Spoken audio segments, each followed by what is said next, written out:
right in the middle of the window that I gave everybody for how late we were going to be. Felen, I see you're here. Thank you for the Twitch follow. My goat, welcome to the doghouse. I'm going to post the order of people being roasted today in chat, and then I believe everybody that's getting roasted today is going to be here toot sweet. I know that Boxy has to go first because they have work. We have a number of people that I need to be mean to today. We're going to make sure to get to every last one of you. We're going to pop TikTok chat out at the beginning of stream so I can actually see TikTok chat today. Hello, guys. I don't have this dumb VPN open. Never late, Malltown. Thank you, Dungeon Master Consortium. I'm glad that you recognize that I've never been late to a stream. And Tario, are you talking about Grenzo? Because if so, I'm glad you like it. Okay, Decoros Nation. Are we ready for me to be mean to you? Hello, baby. Hello. Have you brought the ibuprofen? No, I brought breakfast. Thank you. Guys, look at how wonderful my girlfriend is. Guys, look. Look how good my life is. Look how wonderful my life is. A blue player arrives exactly when he means to. True.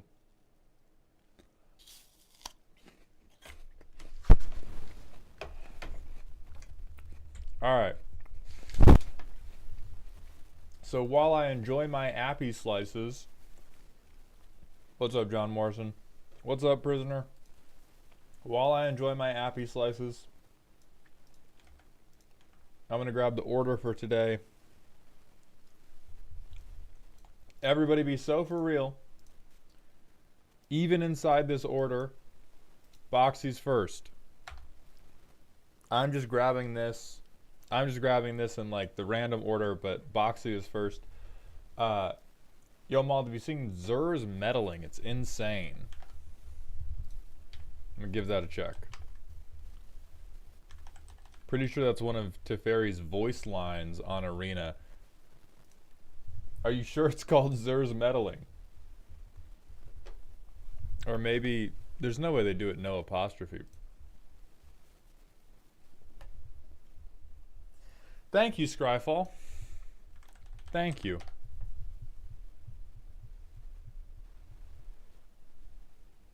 It starts with Zur, I know. Okay. I'll give Zur a look. Only 23. Okay.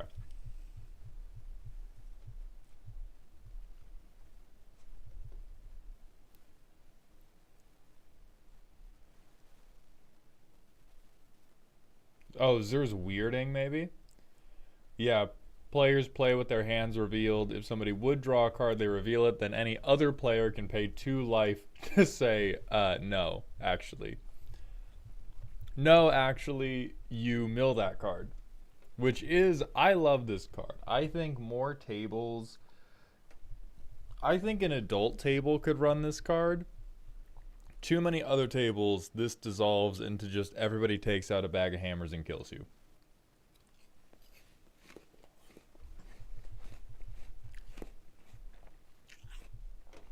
But this right here is peak hater shit.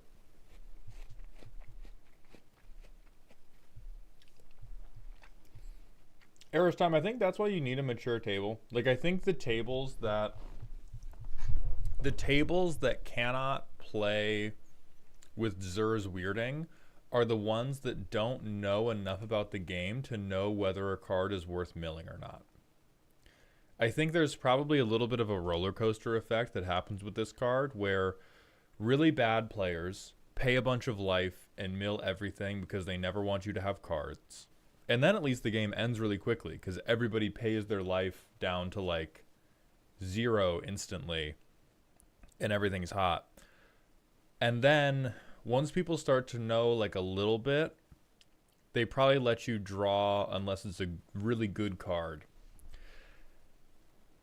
And then as you get a little bit more knowledgeable, then everybody gets afraid of good cards going into their graveyard. or other cards that care about cards going into graveyard, like, I don't know, Blood Chief Ascension, like, oh, we know this one player has Rise of the Dark Realms, we don't want to mill this creature into their graveyard, etc., etc. And then I feel like you get to CEDH, and everybody just goes like, yeah, fuck you, mill it.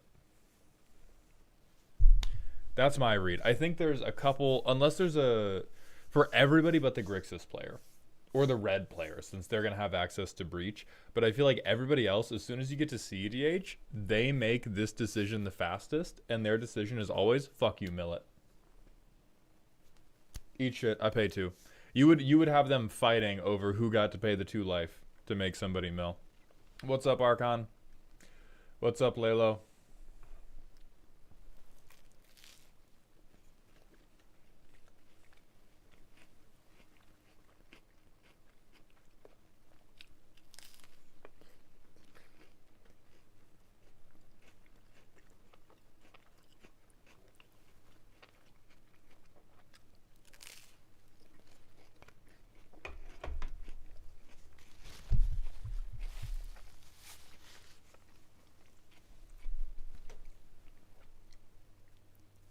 No, they don't get a draw.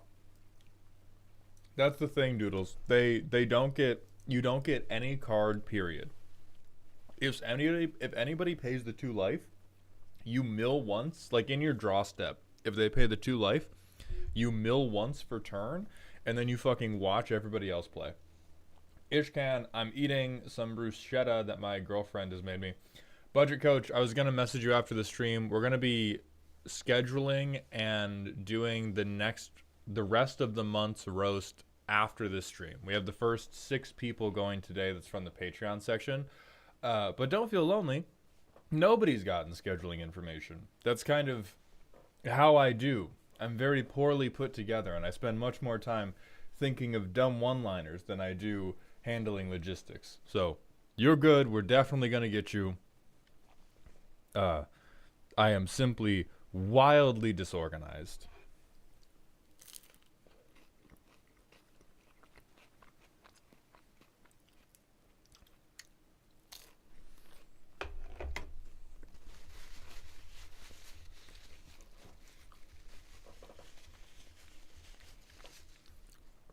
Fresh Hothead, thank you for the Twitch follow. Welcome to the Doghouse.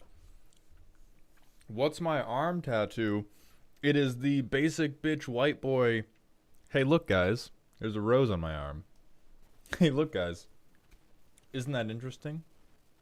Aren't I very cool? Look, it's blue. It's not red like a normal rose. Something something Yugimoto. Don Parsons, thank you for heading by the stream, my friend.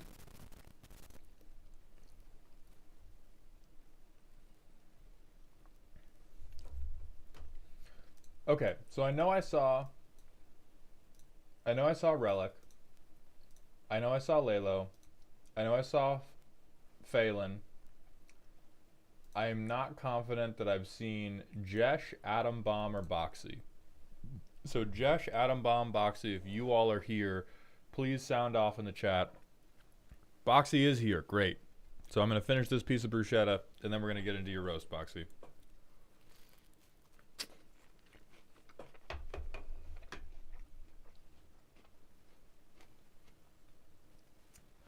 Oh, Chris, thank you kindly. Honestly, getting it redone as a shard blade might be the better option.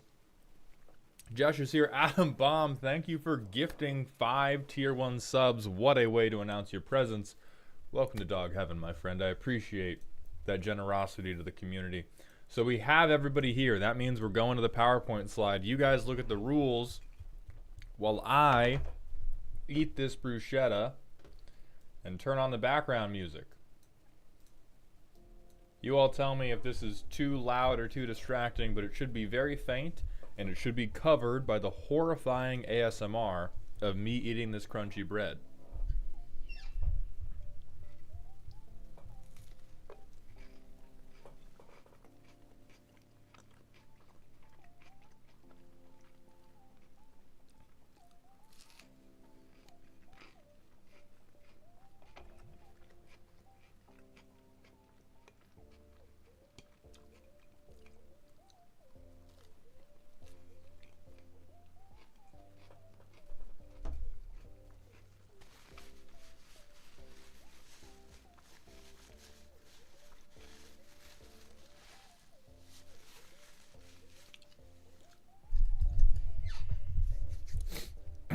Chacho, thank you for the Twitch follow.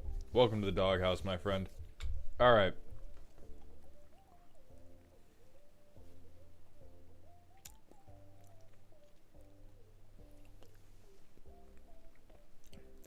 Mauled, while I'm bummed I didn't get to play with you via charity stream, I did get into Ife Nwidwe's pod. Should I bring my muscular women deck that you roasted, or God's Justice upon token players, or maybe my dumbass Riku deck that you also roasted? I think muscular women is always a good, as long as you can manage the zingers well, muscular women is always a strong premise. Grave Robber, I would highly recommend Mistborn. Maldhound, you curious cul-de-sac, how dare you review decks while I'm freezing? D-Man, I did this stream just to warm you up with the power of how angry you're going to get at all of these irresponsible card draw sections.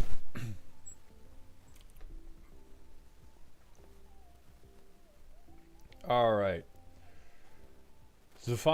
Zofiana, so new to trying to figure out power. How does one do this? Well, a lot of people will recommend either the 1 through 10 power level system. Some people have talked about some type of points-based power level system. All of these are bad and terrible. They cannot adequately simplify all of the different factors that go into a commander deck into one linear scale. The best we can do as humans is the silly to spooky to scary power scale, originally developed by my friend Danny Phantom EXE. Now this scale is a rough estimate of how ominous each of your turns are to somebody that knows a little bit about Magic and is paying attention to the game. So they're not on their phone, they've decided what their game plan is, and they know a little bit about what other game plans typically are. How worried do your turns make them? Do your turns seem silly to them? Do your turns seem spooky to them? Or do your turns seem outright scary to them? That is the only scale we use. It's the only one we will accept. But on top of the power rating, you also need to send a primer. This is what you think the deck does, or what you want it to do. Sometimes people are not sending in decks that they think are perfect. They're sending in decks they think are a work in progress, and they want our help to belittle them and make the deck better. And so your primer can be aspirational. You need to tell me that, or I'm going to rip you apart for being a dirty little liar bitch. But if it's not aspirational and you think it is what the deck does, we're going to be judging you on it.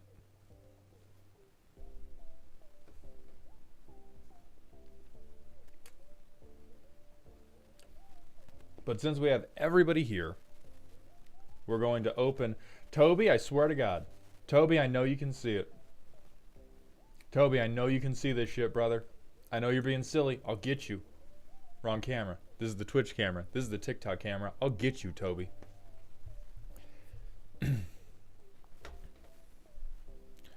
Oh, yeah. I mean, the thing is, we still do it through Patreon, so I'm going to update it to say or Ko-Fi.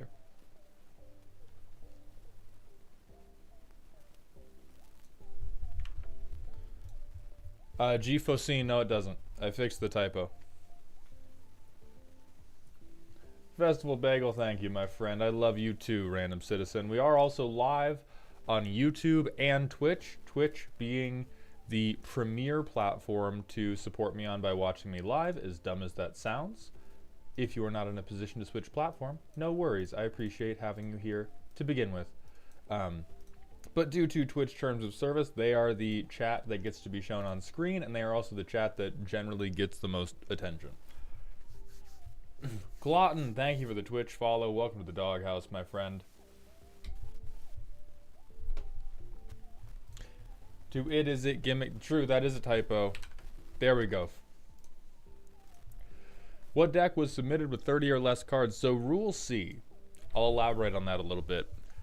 Most decks, once you account for the lands, the interaction, the card draw, and the ramp, you only have about 30 to 40 cards to work with for your actual gimmick. If you have built a responsible deck, you got to have real agency over about 30 to 40 cards in that deck. Maybe You found a couple cute cards that are really in your gimmick, really on theme, and are doing the generic things you need a deck to do, like draw cards, like remove your opponent's answers, like help you ramp, hit your land drops.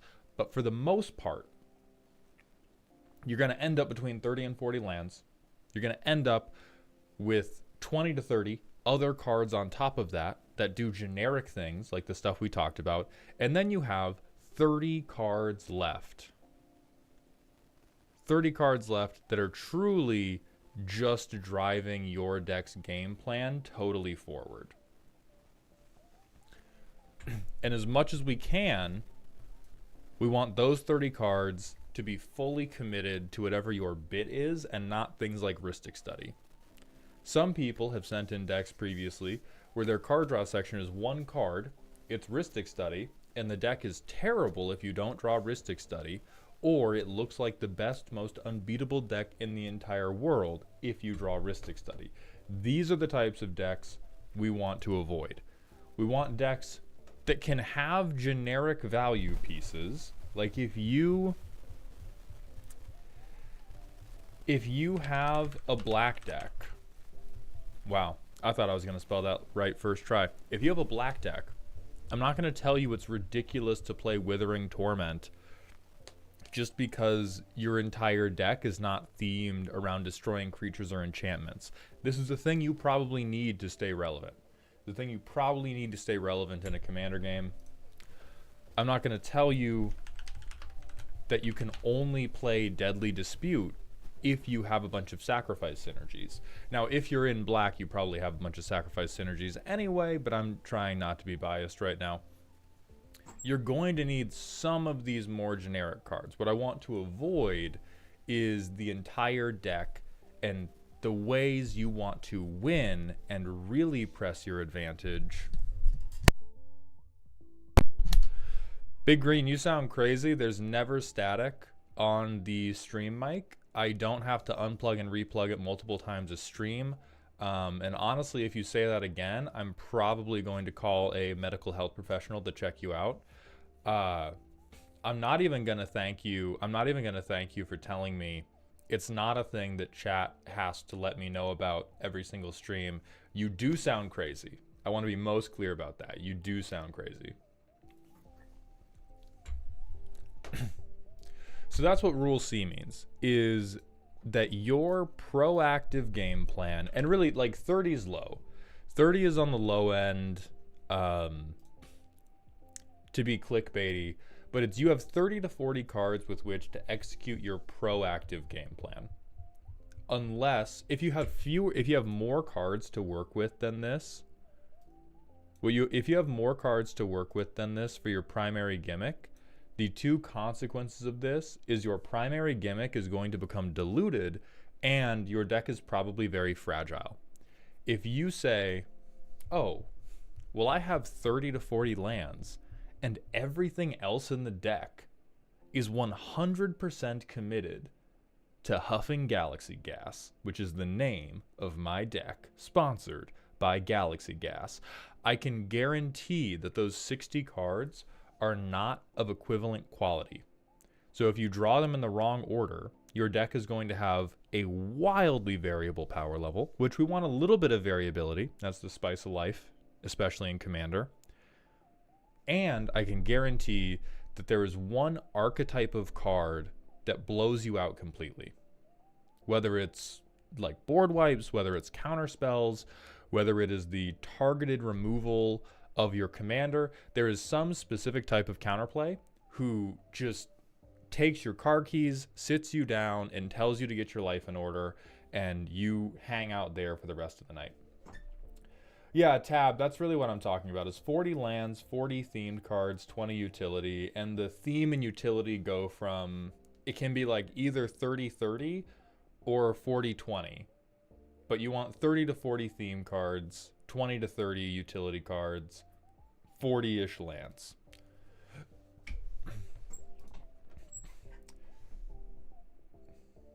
T-Man at me, thank you for the Prime sub, my friend. I appreciate those Jeffrey dollars, and if anybody else has Jeffrey dollars, now is the time to shower me with them lovingly. But if you don't, No worries.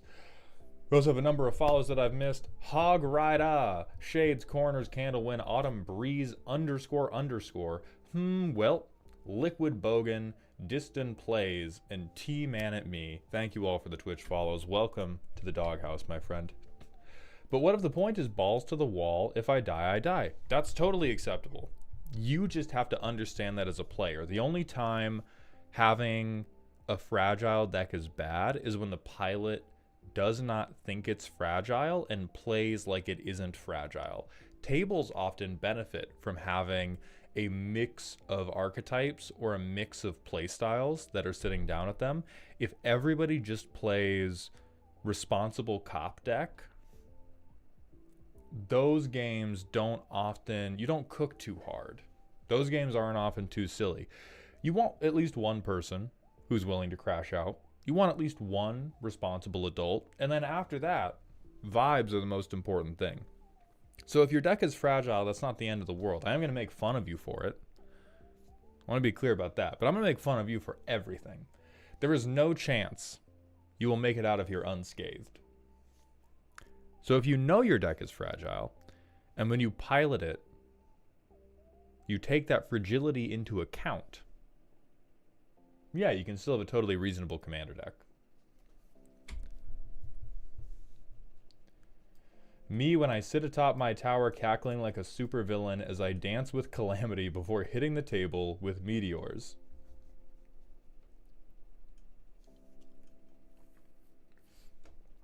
Alright, and I see Relic in chat. So we definitely have everybody. Let's grab Boxy's deck and get into it. Boxy has sent us a spooky deck. Very, very generic beatdown deck, but I just love throwing hands. Built this deck to replace Winota because she's Winota. This deck plays very green because I just mana ramp and then shit out bad bitches and kill everything. Kind of hard to recover from a board wipe though, so it's not really scary after 2 to 3 farewell type effects. Interesting.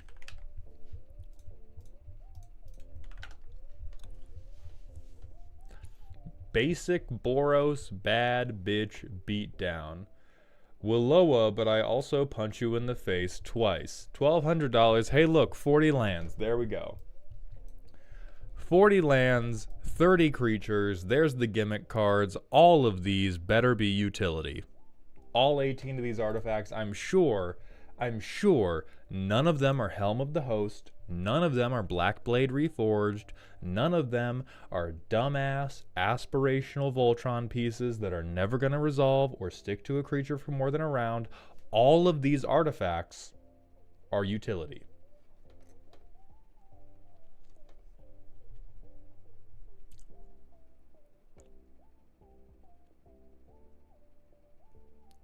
Holy shit, we fucking did it.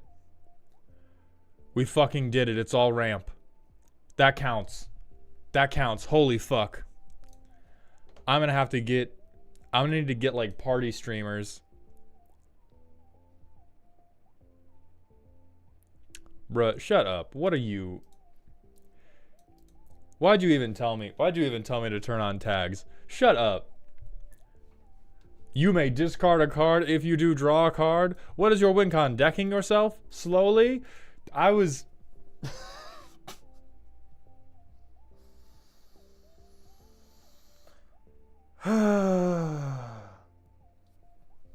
Back in the fucking trenches. Low-key win cons. I draw 1 extra card a turn. This is what not playing blue does to a motherfucker.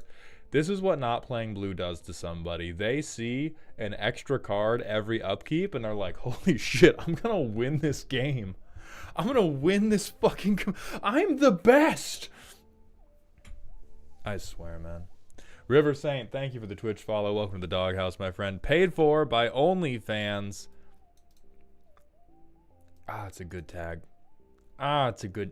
I hate the card. I hate the card. Good tag.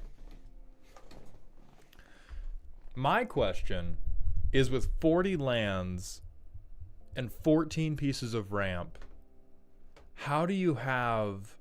Why do you even need this? Is this just for the tag? What's the... Yeah, I mean, it's a little expensive. But like 40 lands this much, it's because bad bitch art.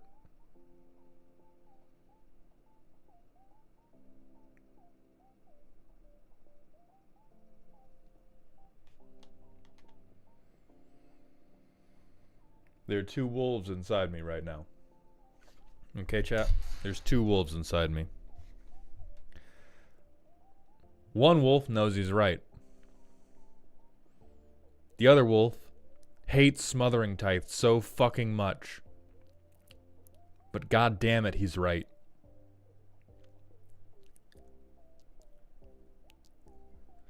But I swear to fuck, if you break theme anywhere, if it is not bad bitches nonstop the rest of the deck, I'm coming back for you.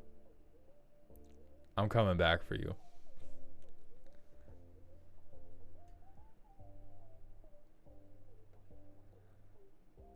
Okay, sure. We're beaten down. We're being racist. That's crazy. I'm assuming play it if you have it. That's why I run Smothering Tithe and Ristic Study. Okay, we got to stop the stream now and go back to the PowerPoint. We got to stop the stream now and go back to the PowerPoint and make a whole new slide.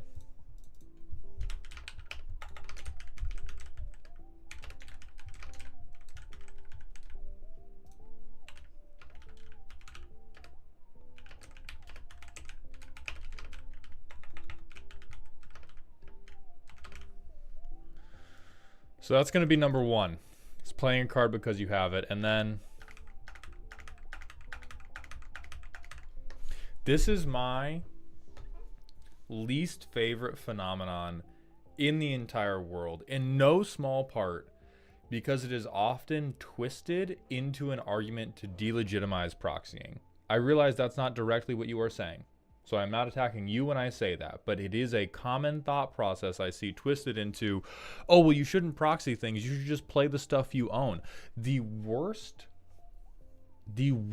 thing that happens at a commander table are people who think that a good card does not impact how strong their deck is just because they pulled it out of a pack.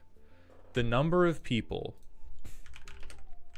My tinfoil hat theory, I think Mana Crypt got banned because of... Oh, wait, no. I mean, this is still my tinfoil hat theory. I think Jeweled Lotus, Mana Crypt, Dockside, I think they all got banned because of their reprints. Oh, no, it was Mana Crypt and Ixalan that was on the list. I think all of the reprints are why they got banned. Because what happened is a bunch of people that were playing in casual tables started getting their hands on them, and they knew they were powerful cards, and they went, oh, well, it's fair because I pulled it out of a pack. God wants me to have this card. God wants me to run this in my Krenko deck. Yeah, I deserve this. And it's like, you do deserve to play it, but so does everybody at a table where it is in line with the type of shit your table is doing. If you take a bunch of weak decks and then say, oh, well, somebody gave me this, so it doesn't make the deck better. I didn't buy this. I found this. It's still, that's not a moral judgment. It's just an objective judgment of the deck has gotten more powerful.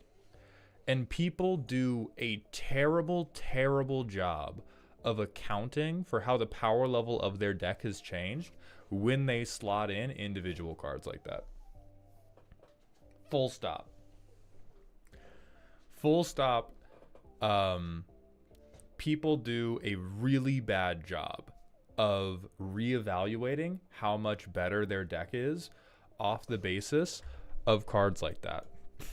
Anytime you put a new card in your commander deck, you should always subject yourself to the test of, 1, if I could choose to have this in my opening hand every turn, would I? And 2, if I got to do that, how much better would those games be for me than a game where I never saw it? If every commander player asked themselves those two questions every single time they slotted in one powerful card just because they have it, the world would be a better place. We would live in an EDH utopia. Is it fair to have the opinion that pulling them is the point of the game if you reevaluate properly? That's way more fair. Yeah. If I trusted any of you to reevaluate your decks properly when you slotted in things like Rhystic Study, things like Good Atali, any of that stuff, or like Tutors, Jeweled Lotus when it was legal, stuff like that. If I trusted people to reevaluate their decks accurately, it would be way less of a problem. But based off what I saw happen with... Oh, good, Boxy, because we went totally off track on your deck. Don't worry. Not Mana Vault. Based on what I saw happen with Mana Crypt and Jeweled Lotus after they got hit with the like LCI and the Mystery Booster reprints, 80 to 90% of the population either does not do the reevaluations in general, or they cannot reevaluate them accurately. So Boxy, the point we left off on was, I will accept your paper thin theme justification for why you have this anime smothering tithe, but if you fuck up one time in this bad bitches section,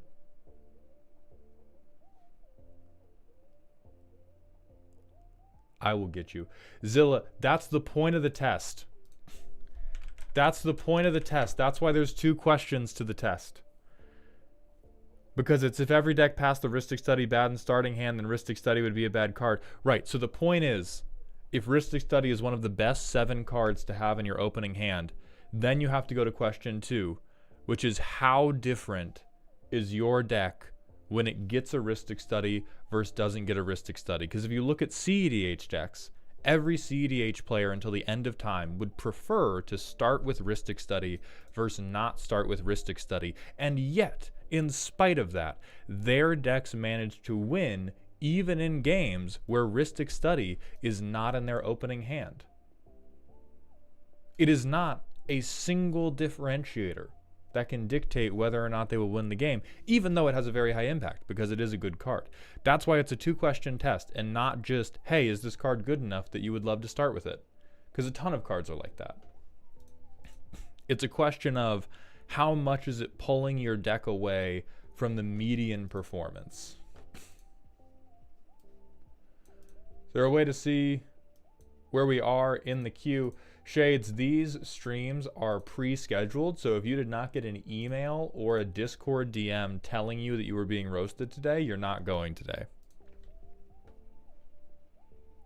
Yeah, we'll do visual grid. Let's get a look. Let's get a look.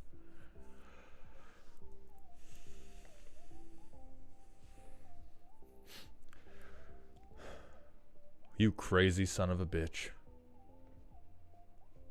You crazy son of a bitch, you actually did it.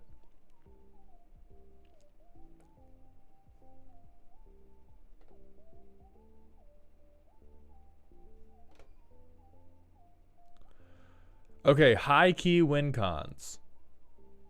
This honestly makes sense if you have keyword soup going on. We have at least 3 keywords on our commander.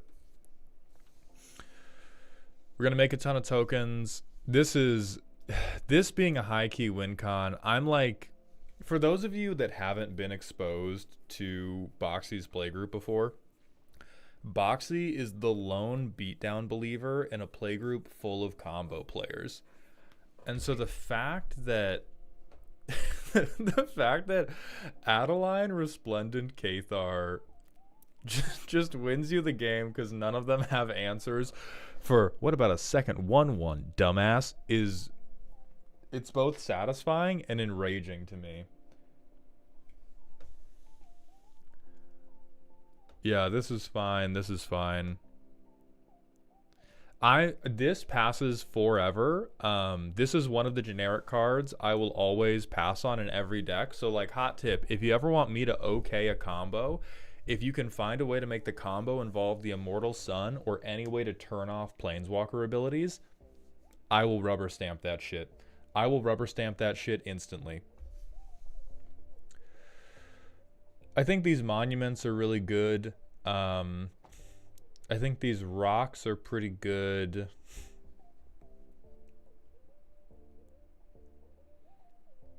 Extra turn, but you lose the game at the end of it. And based on the rest of this, we have no way to copy that or cheat the trigger, however. So that's great.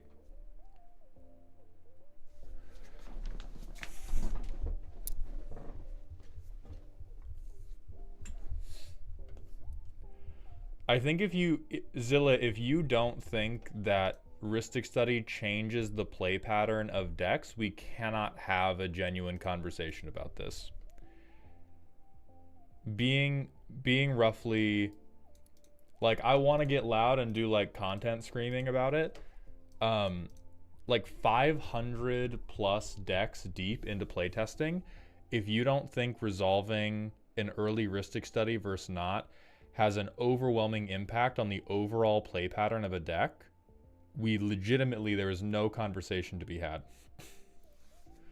It speeds it up. It does not inherently change it. Again, like, we cannot, there is no discussion to be had. I'm not going to talk about it with you further. You are flat out wrong. Flat out wrong.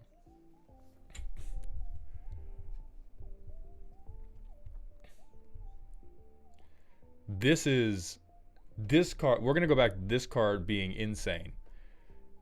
You cannot be this hard up. How important can +1/+0 be for you, brother?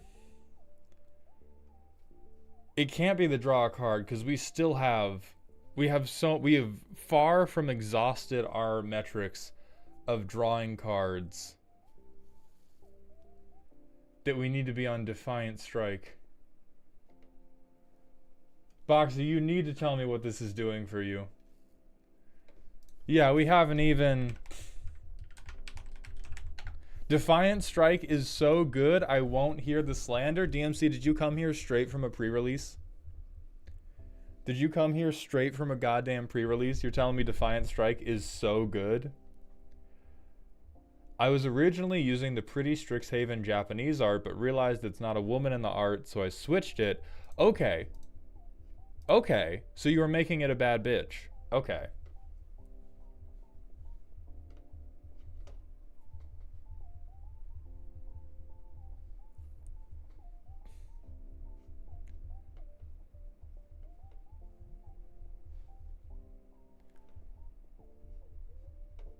With that in mind, how about this one, huh? Where's the computer enhance? Hold on, we need to...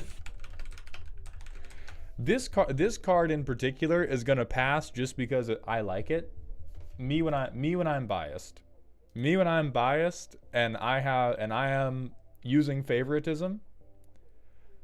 I am being favoritistic, but I like the card. Okay. This is a problem because Boxy's learned how to exploit my biases. Because I, for once, agree with everything. Well, I agree with 99 of the 100 cards in the deck. And even this one, I'm going to give you side eye.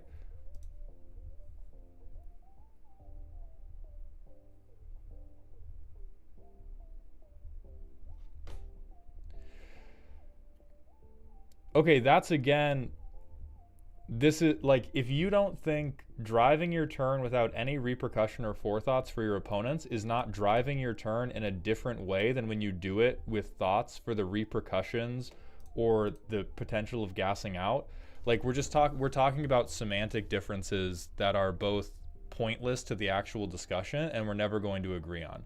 Being able to take turns with both the mindset that you're going to draw a shitload of cards, being able to take turns with more options, you take different turns.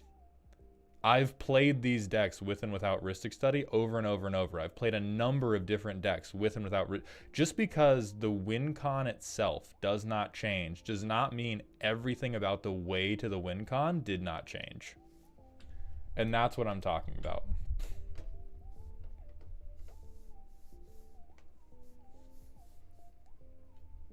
Play pattern is more than the card that wins you the game. All right, so let's see how this play tests. I do think you have a lot of hacky sack turns because you're trying to ramp a lot before you get these big creatures out, but at your table, that probably makes sense. Dude, 40 lands? We don't even have a turn one play?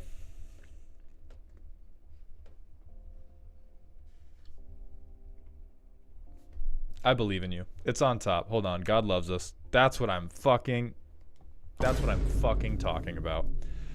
So we have red and white now.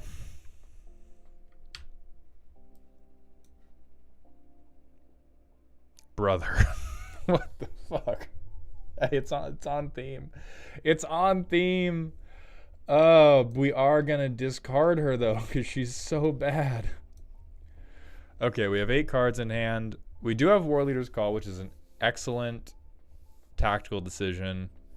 Real quick, this guy does suck, I think.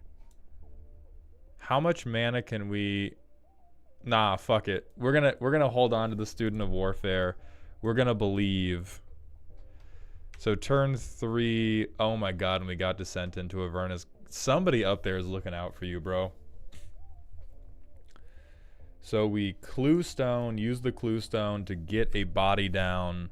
Plains, Heirloom, use all this mana to descend into Avernus. We put 2 counters on. We make 2 treasures.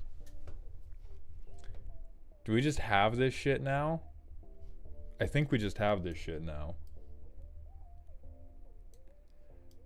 So we have 7 mana. We have it and a mana left over, even without using our treasures.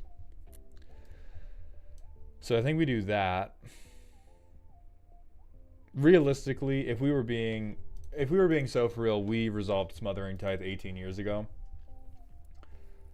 But I do like that the deck had things it could do other than resolve Smothering Tithe. That is very much the point of having the second question, is like, Smothering Tithe is definitely the best value piece we could resolve, but there was at least a route that made sense that wasn't Smothering Tithe. Hadawagiri, thank you for the Twitch follow. Welcome to the Doghouse, my friend, as well as Wiz Quiz and Forest K, Forest K. Thank you for the Prime subs. Welcome to the dog home, my friends. I appreciate those Bezos bucks.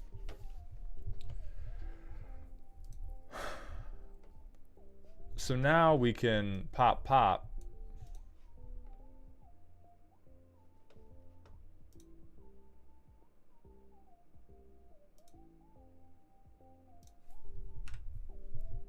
And then we draw a land.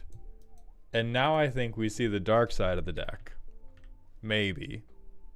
Actually, I'm a liar. We play Avacyn. If Avacyn lives, if they do not kill our massive angel, everything is actually super cool because we simply pump mana into Student of Warfare. Our indestructible creatures beat everybody to death, and then everything is awesome. And then we get farewelled, and then we shit our pants and die. And then we shit our pants and die because we have no way to refill our... Yep, hey. Okay. And I don't think it's too far of a reach to say that this is probably the most average outcome for the playthrough of this deck. Oh, the Clue Stone. True. Clue Stone, draw a card. That's crazy. Who could have expected? Hey, 40 lands in the deck. Who could have expected that we would get another land?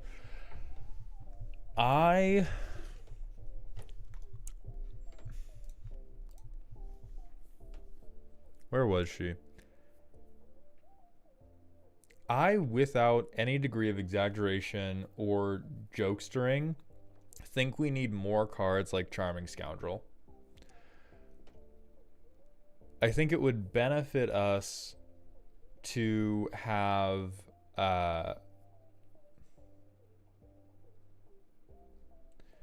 if we're gonna be so heavy on creatures, finding some way to turn those creatures into a little bit more card draw, or at least having more wheels would be really good, but they have limited themselves to has to have a bad bitch. So like Wheel of Fortune.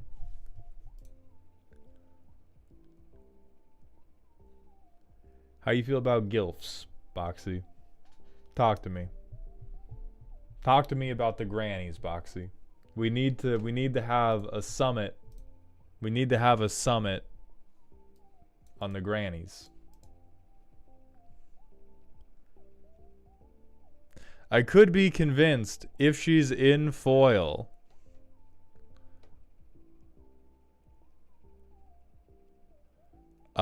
There's a judge foil that you are never getting your fucking hands on, but there is a judge foil.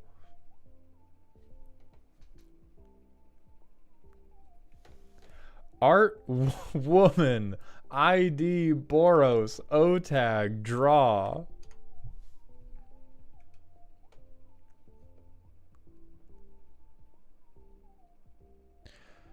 Oh, I think it is. Let's talk about short stacks. Let's talk about this stream being sponsored by IHOP all of a sudden. This is possible. A couple turns deep, you're discarding 1 to 0 cards, and it's a plains. So discarding 1 card to get 3, discarding 0 to get 3. I'm gonna keep it a stack with you, Boxy. Your hands aren't very good. After we get those lands out, after we get a couple of the setup artifacts out, your hands are not very good. You don't need them. We already have this one, which is good. I mean, that's simply draft playable. Oh, for sure. Hold on. No, this passes for sure.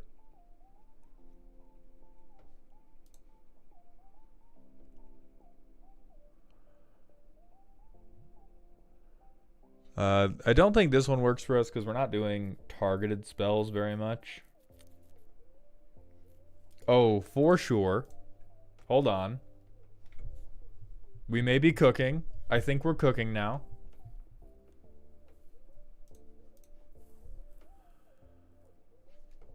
We're definitely cooking. Listen, we can save you. Boxy, we can save you. We can fix you. We can make you better. Double trouble. Yeah. I'm not letting you play Planeswalkers. I love you too much for that. What's up, Joe the Gentle Giant? We are here roasting my community's commander decks. We gotta cut this shit right now. We gotta cut this shit right now.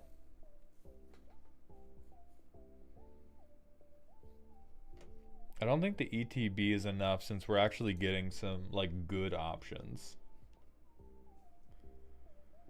No.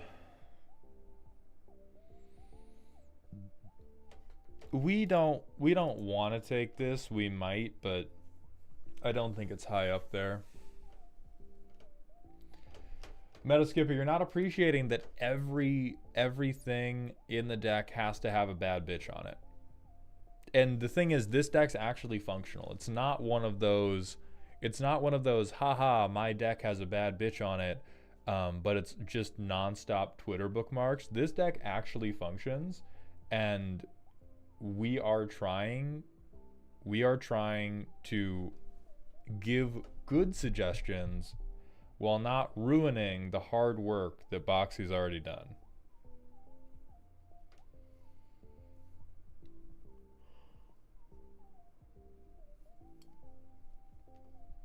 No Planeswalkers.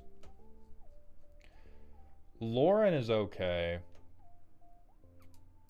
Lauren is a good call out. I'm worried about letting our opponents draw a card when our opponents are on combo. I think if our opponents are on combo, giving them any cards is very, very negative to me.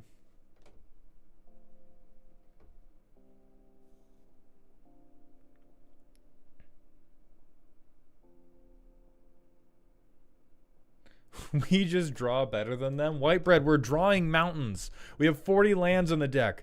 We're not drawing better than them. We're drawing untapped lands. That's the bet. No, tapped lands even. Valoria, they have reforged the soul already. Listen, let's just talk about, hey guys, I'm not saying yes or no. I'm just saying, let's talk.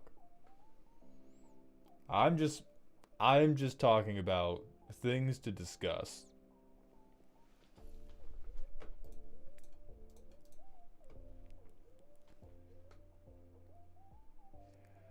I don't think Rumor Gatherer works because we're not doing like... I mean, hey man, listen.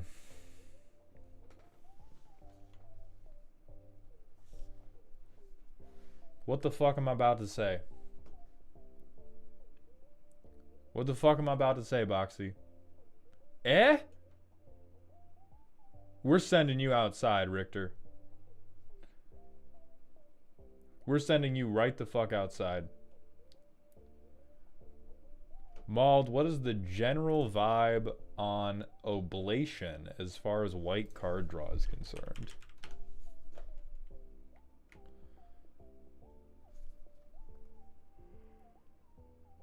I mean, as far as card draw is concerned,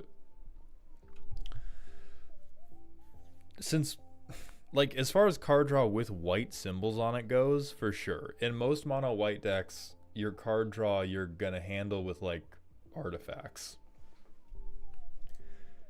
It's Jinx for real. I mean, this is just like Obeka's sister. What are we even... That's just like Obeka's sister who's a little bit less buff. It's not even... We don't even need to fight about this. What are we talking about? And what do you think is in that chest? You can just lift me, dude.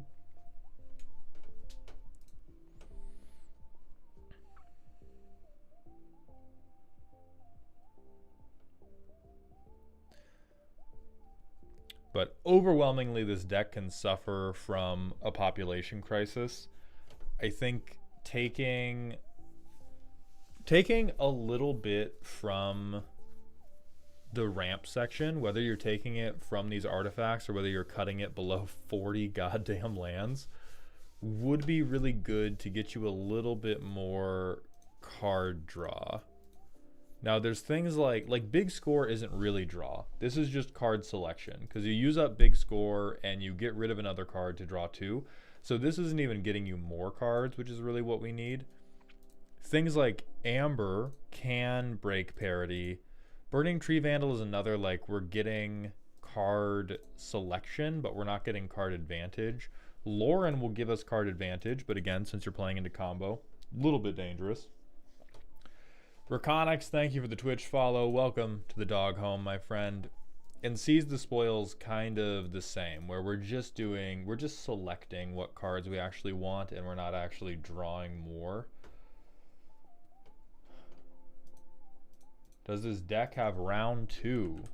I assume Vi would count as a bad bitch.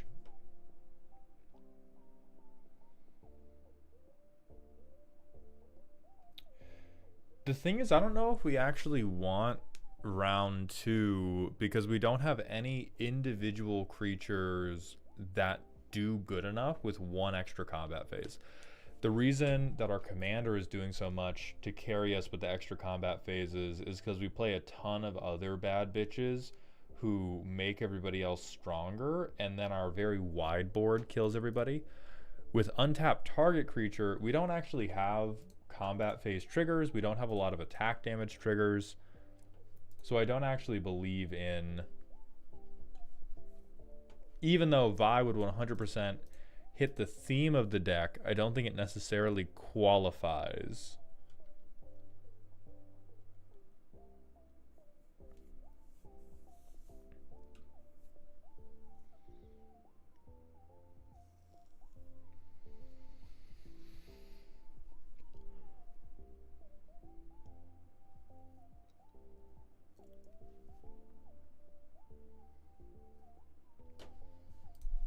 Trouble in pairs can count.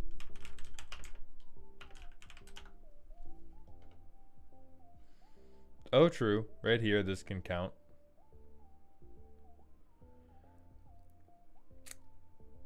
I think if you're in... Yeah, I think box... This is definitely a meta call, but if your table's always casting double spells, I would do Trouble in Pairs. Dark Ray, thank you so much for the 10-pound super chat. I appreciate that generosity so much, my friend. Been watching your vids for ages. I'm glad to catch a stream. I'm glad to have you here. We passed Sanctuary Warden. That's draw, isn't it? Okay, guys. We gotta...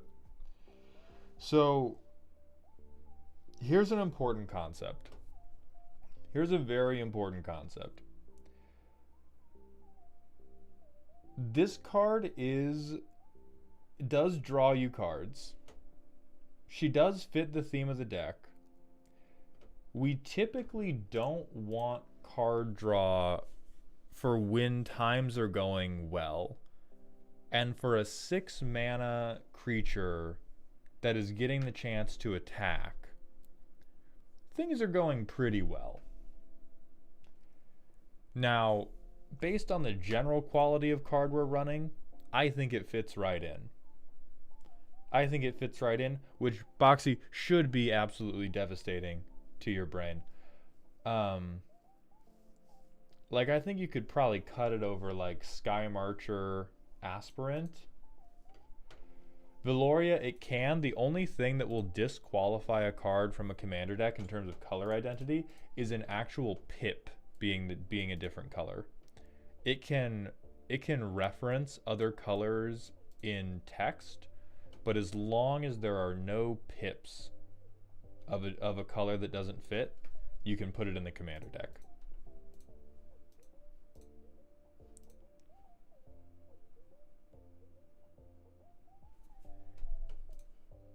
Headliner Scarlet.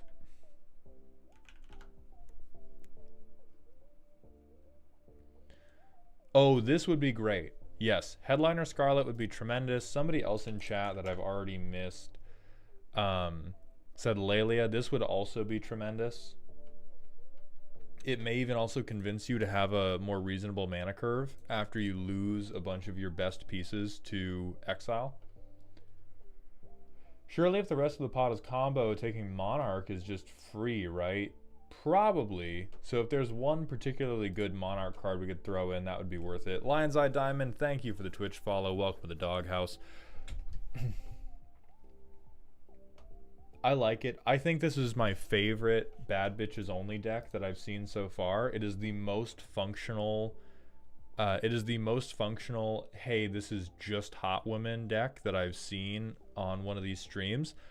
The biggest problem is that it falls into the same Boros trap of I'm going to pick up all these cards in my hand and I'm going to throw them at you as hard as I can. And if you don't die, I'm going to sit here with my arms crossed, glaring at you until you do die.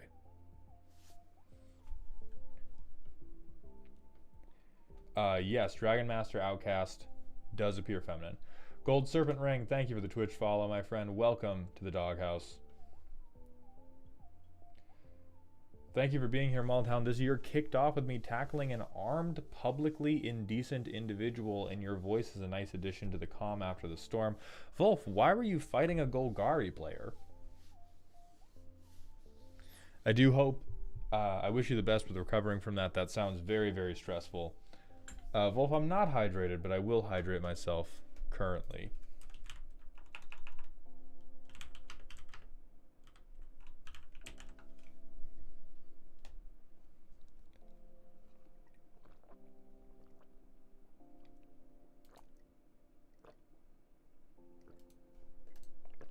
Easy. Easy, Boxy. Look at this. Chat's got you. Chat's got you.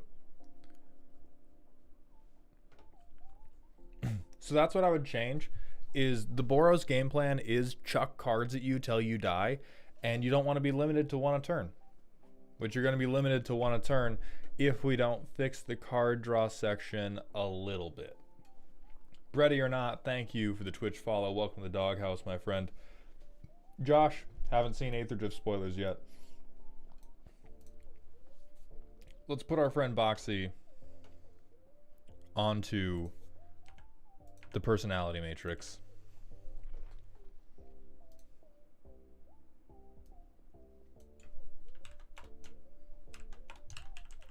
We're going to let her cook. Boxy's done very well. I'm very proud of you, Boxy. I think you need to do a little bit better on touching cards, but I know you just like to throw hands, and we're gonna heal you one step at a time instead of all at once. I will convince you to cut this one day. I swear to God I will. Troper, if anybody else suggests a bounce land, I'm going to time you out.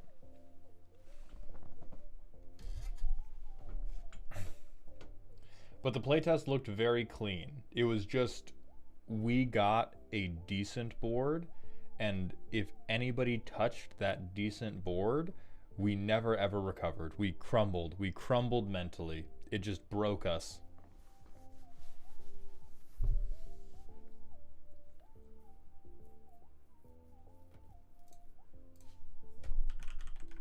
Professional face breaker before we... Yeah, this one's decent too. This is like a pretty self-contained, either it ramps you for your big cards or you just turn the treasures into other little cards. I would agree with that over, honestly, you could cut some shit at random. You could cut some shit at random to put professional face breaker in.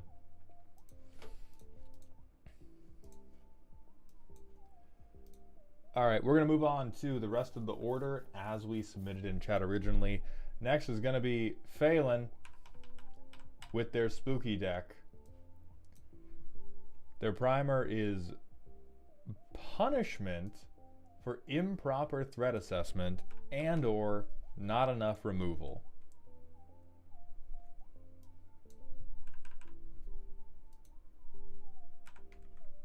Silent Planet, no I do not. I hate life gain. Unrelenting. Don't. It's one of those days. It's one of those days, chat. We move from bad bitches only to forceful dome.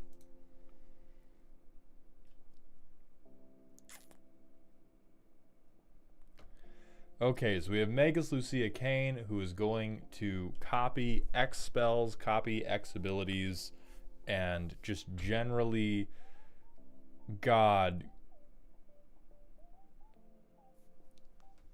the number of jokes that I'm going to hold back about something to do with unrelenting dome and puking over the table. I have no idea what context that would exist in. I do not want to be demonetized. This is not an adult-only stream. I have no idea what context that could exist in, but there is some pun in there that I'm currently holding back. Hi, Maldi. You've roasted my $8,000 theme deck, my Skunk Works casual deck, and my competitive deck. Now feast your eyes on my cheapest and silliest deck. Tyrannid's Precon with Draft Chaff and local shinies that I found. I decided to throw my most brutal deck because I wanted Magus to yuck more, and it's absolutely bonkers. Make no mistake, this is not a good deck against reasonable people, but I don't play with those types of people. This is the deck I play to make them greedy bastards wonder if it was worth it to let the bald hottie go down on them so hard. In casual pods, everybody wants to see the commander's sexual content once out of morbid curiosity, but it'll be so intense that your legs will be the only thing moving as your brain is fried. The deck is so functionally efficient and simple that thus far I've no need to throw any real money at it, as it's the deck I play when I just want to give it a good old-fashioned beatdown.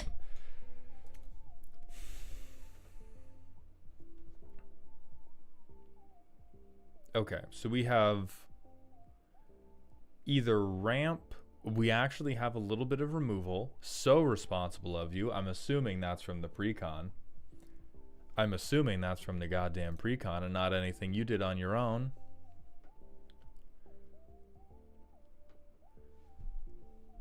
These look like precon cards. So, since a lot of this is going to be, I'm going to assume everything with a 40k tag is straight out of the precon. So we're going to take a moment just to remark on the nature of Temur in general, which I want to be clear that I hate this player. That I hate them. They are the villain that a certain number of Magic players need, because these are the types of players that radicalized me. These are the types of players that taught me actually counterspelling you so we can sit here in silence is actually preferable to you jorking it all over my goddamn table. King Dude 181, thank you for the Prime sub. I appreciate those Bezos bucks. Because what can red, green, and blue do? Literally anything. Anything they want. They don't even need that good of a synergy piece. They need a couple lands and for people to let them into the kitchen for 10 goddamn seconds. Okay, they are walking into your home with 10 pounds of uncooked chicken legs, some grease, and a jar of moonshine. And they're saying, just give me a chance. When your home explodes, do not come crying to me, dude. Okay? When they blow up your fucking countertops, do not weep to me about it, because I will not weep for you. Understood?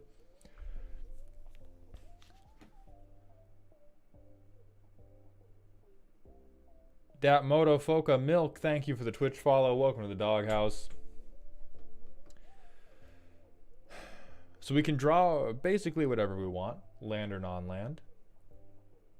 Get cards, Gaia's Cradle at home. What'd you put in here?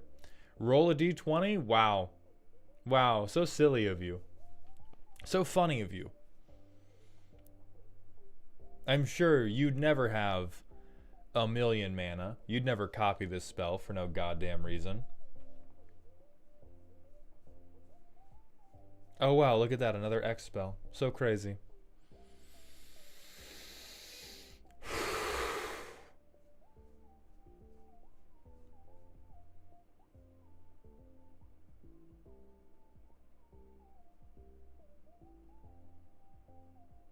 So I think everything not from the precon is just this motherfucker saw X and did a pirate cosplay. They were like, that marks the spot.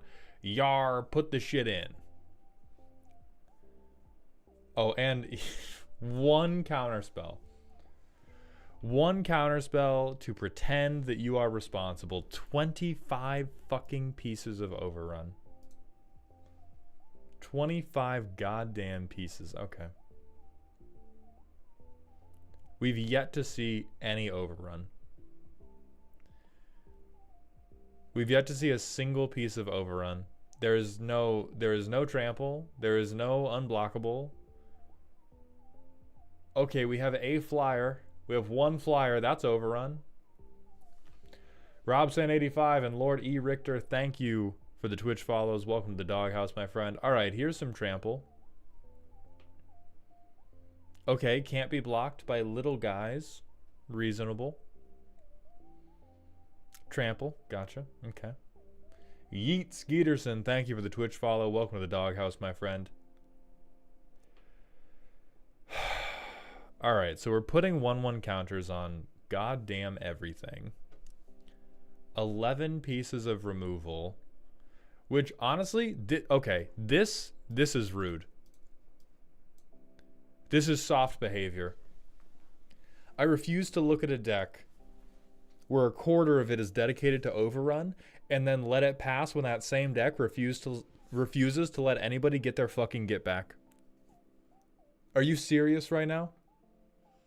Are you serious right now that you're gonna spend 3 turn rotations setting up the goddamn alien team from Space Jam, and then me and Bugs Bunny want to punch you back and you go, nah. They put it still. Why didn't we cut it? We cut other things. We cut other things from the precon. I've used on my own stuff before to reuse ETBs. There's no saving you. There's no saving you. Like, you're not even wrong, okay? You're not in the sights right now because you're playing badly. You're in the sights right now because you're playing good in a way that I hate for existing. This is not an indictment. This is an honor.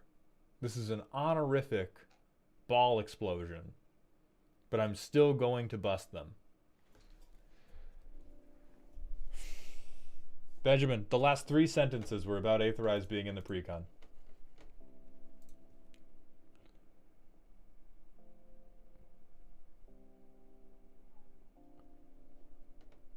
Oh my god.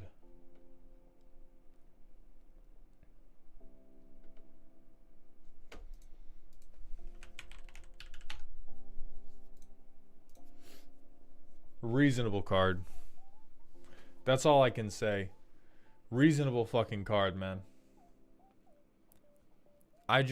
Anytime, I'll tell you what, Felen, I appreciate you for this. I appreciate you for this one reason.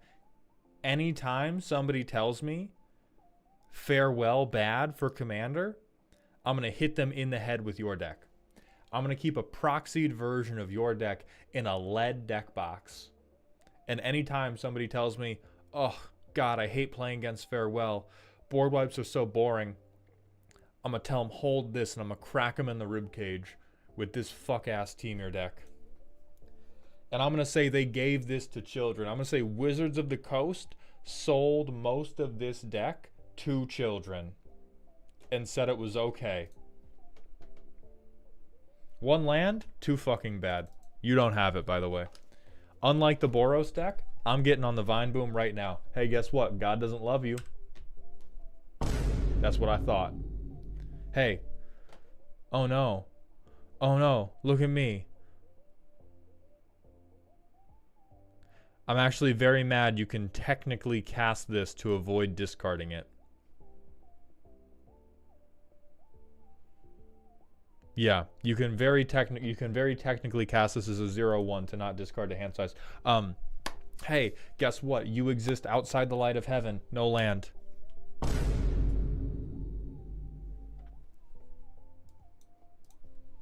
Cast that one. Wilbers, thank you for the Twitch follow. Welcome to the doghouse, my friend. Hey. Hey.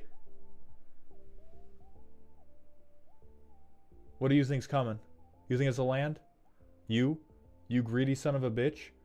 You do not tend to your plants. You feed them Brondo because you think it's what plants crave. No land.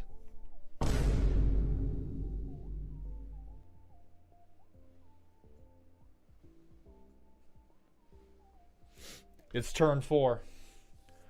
It's turn 4. The deck is meant to be played with a simple burr. I have 1/0/1.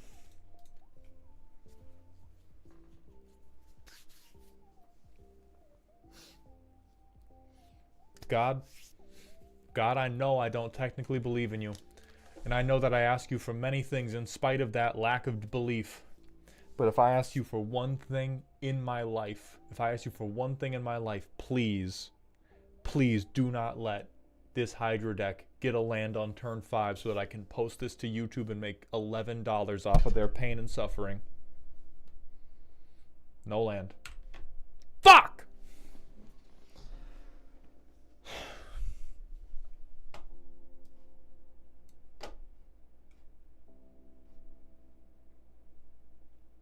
You cast nothing. No land. No land. You cast nothing. It's turn 7. At this point, I have resolved Niv Mizzet, and you have had to shake my hand. Alright, so let's restart.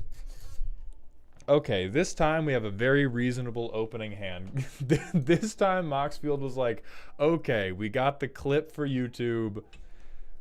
Let's give them an actual precon hand.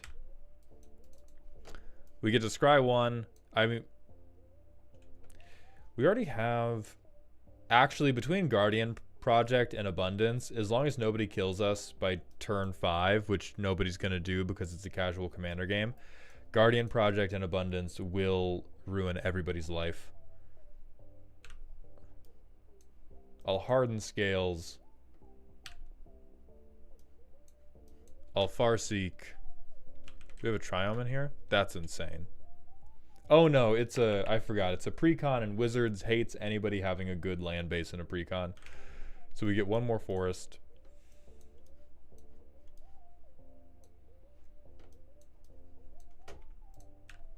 Turn 4, beautiful, we get an island.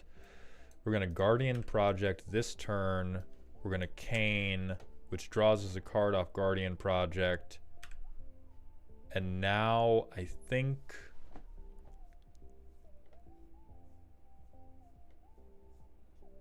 I mean, fuck it, float 2.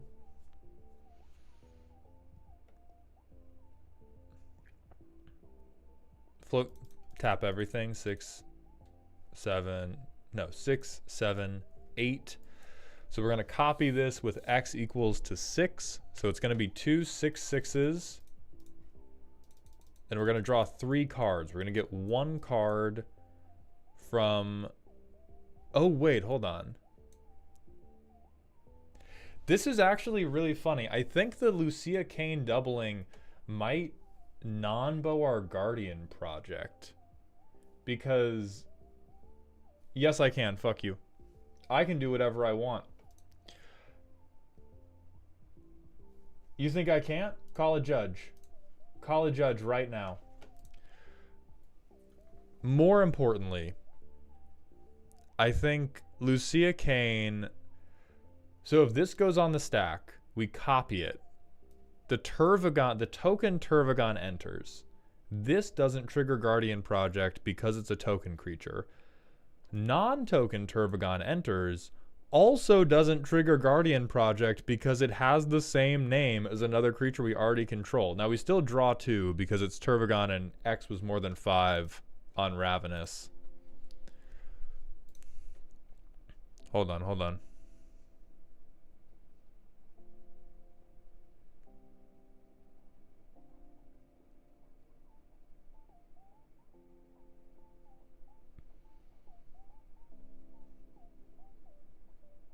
Here, are you all happy? We got Cinder Glade. We got Cinder Glade instead of the forest. Because it's also typed as a mountain.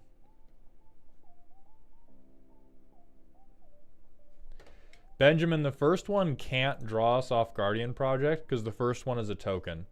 And Guardian Project only triggers off of, yeah. There. Are we all done worrying about me cheating at Farseek? Are we done worrying about me hitting my pips in a goddamn precon? So we still draw 2. We scry 1. We're going to put that to bottom because we're going to Genesis Wave for 1,000,000. Tap 6. Tap 8. So 2 Genesis Waves for 5. Reveal the top 5. I hate you. We get all of these. I hate you. We get all of these. Check top 4 for a creature. Ha! Ha, I say. You fool. You absolute rube. How could you have... Your deck is falling apart in front of me. In my hands, it dissolves as if made of sand. Your plan ruined. You have a 0/0 that sacrifices itself. This was an instant. We didn't get it, actually. We simply draw a card off of Winged Hive Tyrant. And here we probably win. Is the thing. Here, like, we have 1,000,000 mana. We can either draw our deck. We can Hormigaunt Horde. The stuff we have on field, yeah, we double our X's.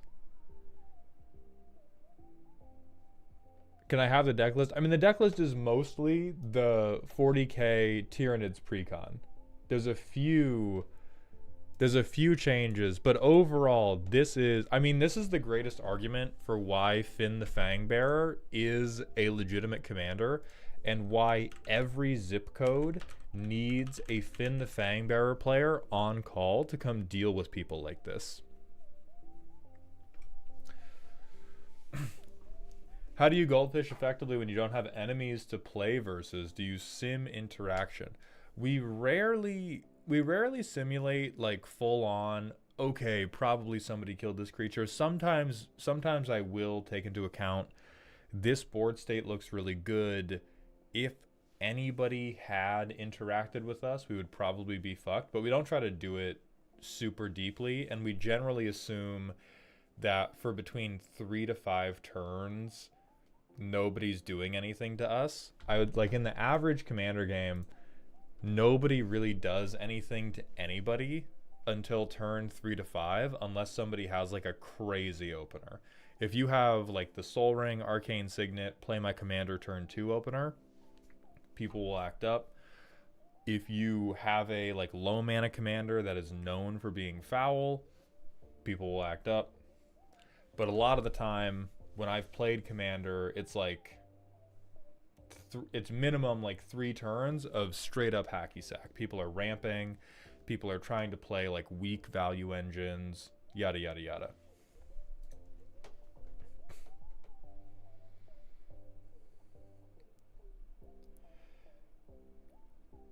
And the thing is, this is put together horribly, which says more about Wizards than it does about Felen, because again, this is a precon, but this is put together like a sack of shit. This land base, we almost didn't fix our mana. If it was not for this Cinderglade, if it was not for the lone Cinderglade, we straight up would not have been able to do any of the plays we did.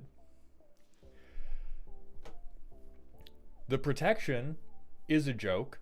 It is at best a little bit of boing flip. The card draw is also a joke because it only works if we've fixed our mana and resolved our commander, which we've already conclusively proven we can't do. And yet, it still works. And it still wins games. Why? Green is broken. Green is broken. There are 0 problematic cards in this deck other than the green ones. There is legitimately nothing wrong with anything this deck is doing other than the things that are green, and I think we have proven that beyond a shadow of a doubt. See, green, famous, giving things flash that don't deserve flash to goad creatures. Look away while I find a green card.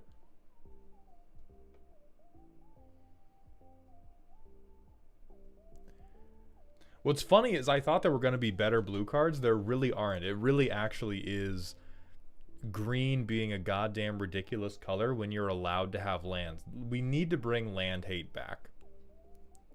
Simic Value Engine with ketchup on it. It's Simic Value Engine with exactly 1 drop of Tapatio. Simic Value Engine, exactly 1 drop of hot sauce that is mostly vinegar instead of actual capsaicin. And they called it good.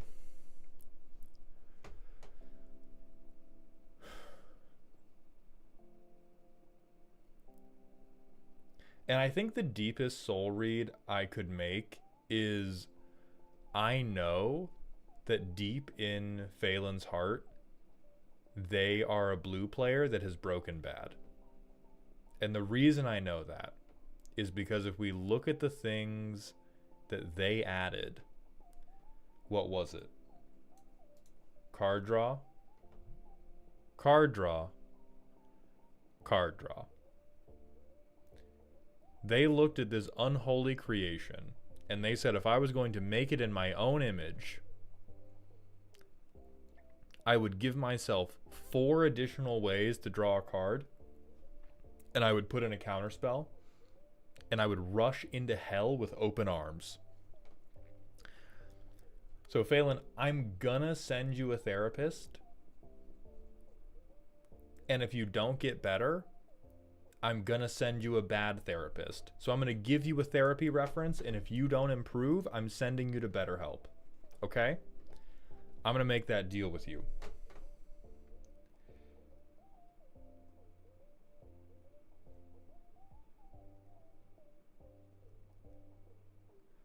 Karan Koei, sometimes we draft. I've been doing it less recently because, listen, I'll be straight up with everybody. Playing 1v1 Magic is less fun than League of Legends. Playing Commander, tremendous. Streaming Commander, very tough from a content perspective. I hate streaming Commander. So playing Commander is peak as hell. Playing 1v1 Arena, if it's not a... Lucas, yes we did, stop lying. Playing 1v1 Magic the Gathering, if it's not a draft set that I'm unfamiliar with, that I'm trying to learn more about, one of the most painful experiences in my life. And for the people asking about how to submit a deck, we have two ways. The first way is on my Patreon page. The second way is on my Ko-Fi page. On Ko-Fi, they are commissions. So it is not send a donation. It is a limited stock commission that is sold out for this month. It's going to reopen on the first Sunday of February. So the first and second, we're going to open up commissions for the next month. If you are a Patreon member, if you belong to the $25 or $50 tier, there are 30 first come, first serve roasts available for you every month. And you're also going to get priority boarding on your scheduling. So I'm going to schedule for the Patreon supporters first, and I'm going to schedule for the Ko-Fi supporters second, because money's good, and ongoing money is even better and allows me to purchase things like food or the rent for the house that I live in. But you can do either Patreon or Ko-Fi, and Ko-Fi, if you either get a roast or you don't lose any money. Those are the two ways to purchase it.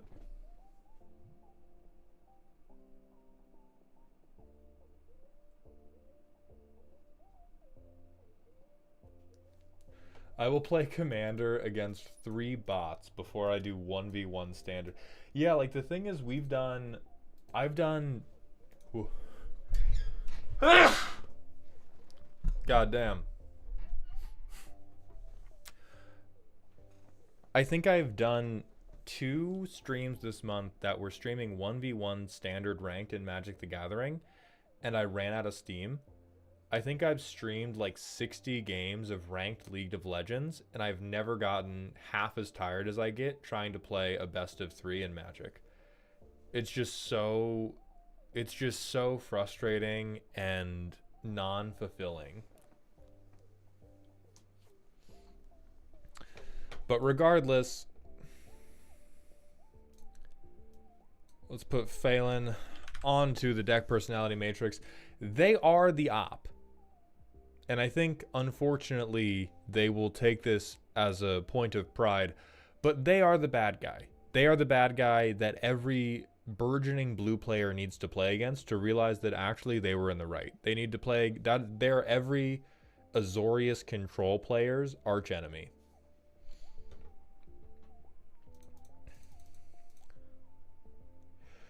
Alec, man, if they're a brand new drafter, then Bloomborough draft could be fine. It's very low agency, which is good as an on-ramp. Like, you can just tell them, hey, pick a creature type, and then do it. That's really interesting. I've been playing a lot of 1v1 standard ranked on Arena, and it's a blast. To each their own, I guess. Yeah, Candle, it's definitely a personal preference. As much as I've tried, listen, as much as I have tried to make it an objectively correct stance so that I can make videos about it, I know that it's personal preference because both League of Legends and Magic the Gathering have elements that are totally within my control that I can optimize and have elements that are totally outside of my control. And in both cases, I have roughly equivalent win rates. On the whole, I'm not much more likely to win a game of League of Legends than I am to win a game of Magic the Gathering if I'm playing 1v1. And they have plenty of things. In League, I can't control my teammates. I can't control what the enemy team is doing. I can only control what I'm doing. In Magic, I can't control what I draw. I can only control how I play it or what I mulligan. There are decisions to be made in both games, and all I can say is that making the right decisions in a way that still loses me the game, or that sounds a little too causality based. If I make the right decisions in a game that I lose anyway, I find it enjoyable in League and I don't find it enjoyable in Magic. The process of making the correct decisions in Magic seems so strict and obvious that it does not give me any level of fulfillment to feel like I played well if I still lose. In League, if I play well, or even better, if I play bad in the beginning of a game and then figure out how to adapt and I'm playing good by the end, even if I lose, I take away a little bit of positive feeling to that. Whereas Magic, if I do everything right and I still lose, I'm like, this game fucking sucks, dude. I'm like, this game is such a crock of shit, man. Why the fuck am I playing this? And Commander is more interesting because you get all the like political angles. The multiplayer aspect adds a lot of variability, which is pretty interesting. So I love Commander, but it's, yeah, the process of being good at Magic doesn't give me any satisfaction. The process of being good at League, even if I'm losing at League, does give me satisfaction.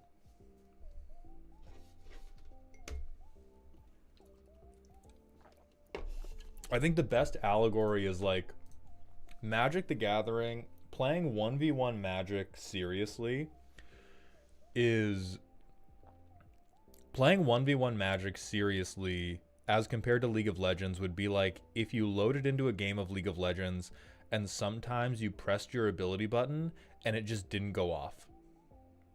And everybody was like, that's how it goes, you know? In aggregate, it's going to work out 50-50. You just have to play with the cards you're dealt. I would delete the game immediately if that was how League worked. And in my mind, that is basically how Magic works. Is I do the setup correctly, I react appropriately to the factors around me, and then I get a card that tells me to go fuck myself instead of the card that lets me hit them with a rock.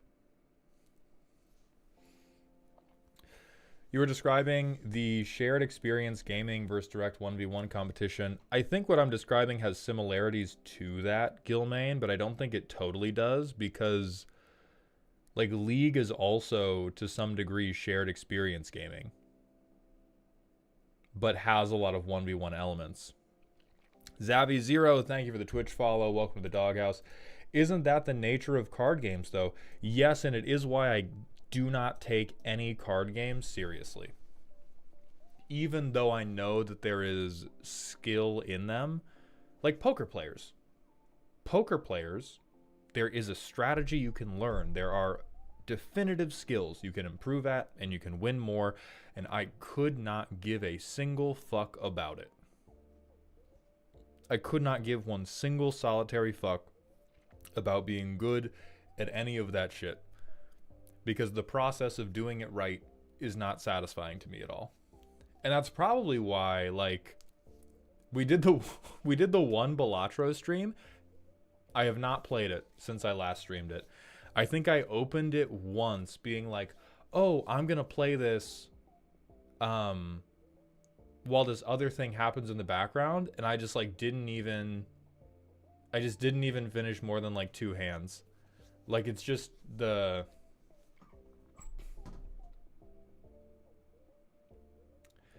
I think it's a good game. I just think that like card games in general, the inherent randomness of the tools that you are working with turns me off of them as soon as it's time to lock in on them.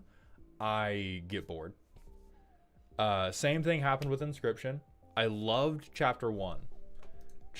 Act 1 of Inscription was fire. One of the best card games I had ever played. Act 2, I think I quit after an hour, never played the game again. As soon as it became this like, oh yeah, it's time to it's time to like really figure out the strategy here. I was like, I don't give a fuck what the strategy is, dude. The strategy is me getting so bored I kill myself. So I think, oh, but there are things, and the thing is, I know that it's not, like, to some degree, many people struggle with when the going gets hard, it's time to give up and pick a new hobby. But there's a ton of things that I legitimately enjoy the difficult process of improving at. I enjoy the difficult process of trying to get better at doing these videos. I enjoy the process of trying to improve as an entertainer for stream. I enjoy the process of trying to improve at League of Legends. There's a ton of things that I will pick up and I will just keep going and going and going sort of indefinitely as long as I don't burn myself out. And then like every card game, I just the monkey in my brain that has a tambourine and claps to make dopamine just stops. Slay the Spire, same thing. We did a couple streams.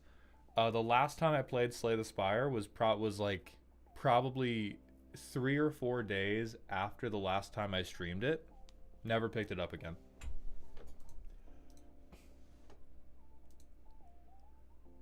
Solar Movie, thank you for that drink water redeem, my friend. I appreciate you looking out for my help.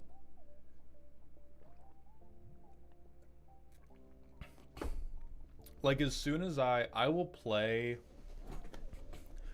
a card game, or, and let's be very specific because again, I fucking love Commander. Commander is incredibly awesome. Commander is a wonderful format. I have enjoyed learning how to be a better Commander player. I have enjoyed learning how to build better Commander decks and clowning all of you for building bad ones. It is truly the, once they become a competitive pursuit is when they lose me. That is where every card game loses me.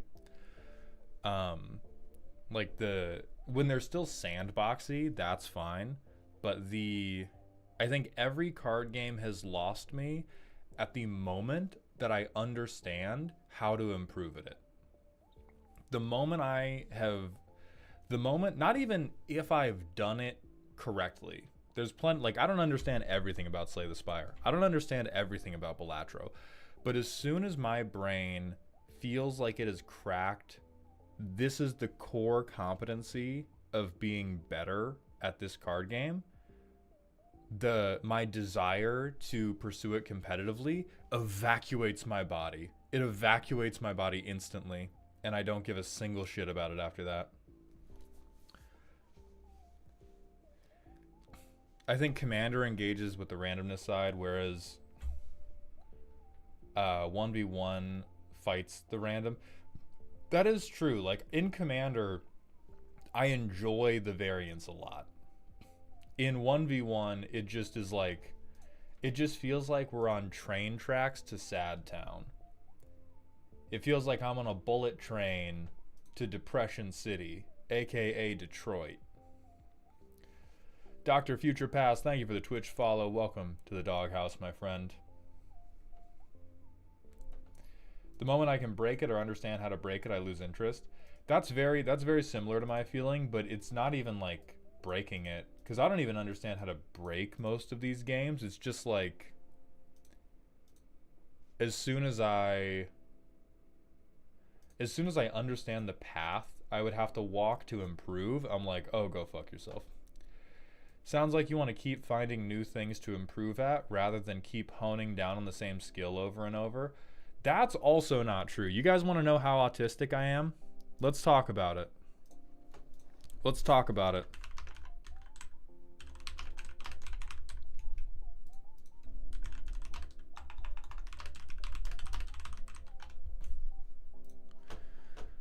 So when I play League of Legends, this is my character. This is who I play in League of Legends. I am a cute little dragon prince. Smolder has a stacking mechanic.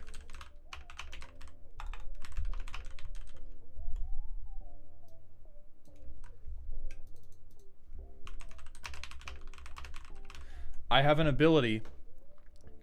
I have an ability to breathe fire. In fight. Whenever I... What? Shut up. Whenever I kill something by breathing fire, I get permanently a little bit stronger. The thing you are most often able to kill in League of Legends is a minion. This is Bill.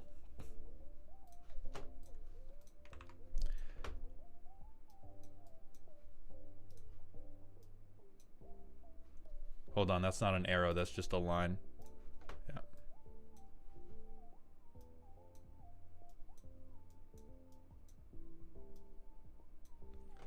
King Kettle, thank you for the $5 super chat. Would you consider playing games of Commander with subscribers over stream or just individual sessions? No, because it's too time intensive for how much I would charge for it. But anyway, this is Bill.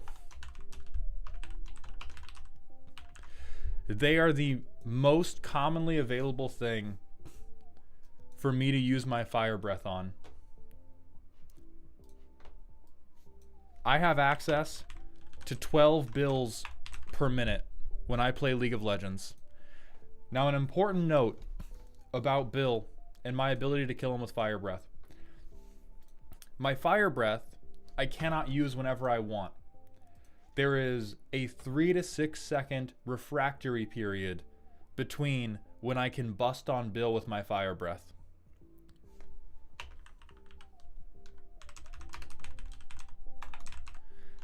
But yet, shut the fuck up about cannon waves, meta skipper.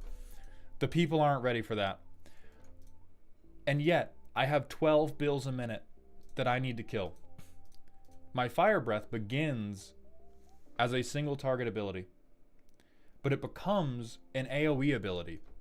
And so for me to maximize my infinite scaling, I need to weaken all the bills in such a way that I can kill all of them, that I can kill 6 bills at a time with 1 fire breath, or at minimum 3 bills at a time with 1 fire breath.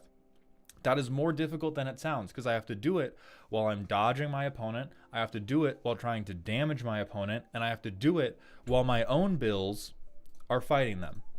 So this is a legitimately difficult thing to do. It is incredibly boring, and it is incredibly repetitive, and I fucking love doing it. One of my favorite things in this game is to sit in a lane for 15 minutes, maximizing my bill murder. I will just sit there. I will sit there streaming League of Legends going, fuck, I only killed 2 bills with that fire breath. I miscalculated the health on the 3rd bill by 50, and therefore I did not scale as much as I should have. I will do fucking number go up for an entire League of Legends game. I've had League of Legends games where I do not fight for 40 minutes and all I do is scale, and then we kill, and then I kill everybody because I've scaled so hard, and the game is over, and I got like 30 seconds of action in one team fight, and I'm like, that was an awesome game. I will pog so hard if I get to have a League of Legends game like that. And like I'll also play characters that fight. I'll fight on Smolder too. But so it isn't that I need the skill to be changing all the time, because this is a incredibly repetitive skill that most people find super boring. Like, it is definitely just a personal preference on what makes your dopamine monkey clap. Because this is repetitive. I cannot get enough of this shit. How many hours do I have in League of Legends?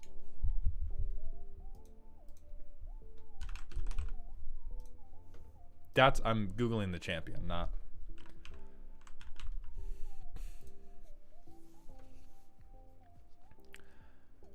I have 45 games of just ranked League of Legends. This is only on stream.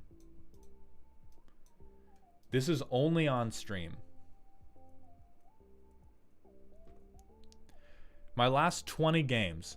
How long has it taken me to play 20 games of League of Legends?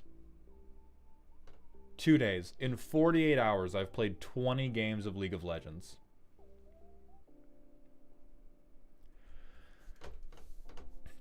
The real question is why you love last hitting but hate green ramping. Meta Skipper, it's because I'm earning it. If green ramping had a skill component, I would forgive it. If the green ramp players had any sort of skill component contained within their ability to just drag fucking lands out of their deck, I would forgive it.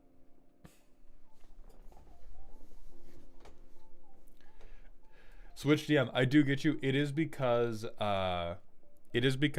Mondays and Tuesdays are league streams. And so these have been 2 back-to-back days of like grinding ranked for stream.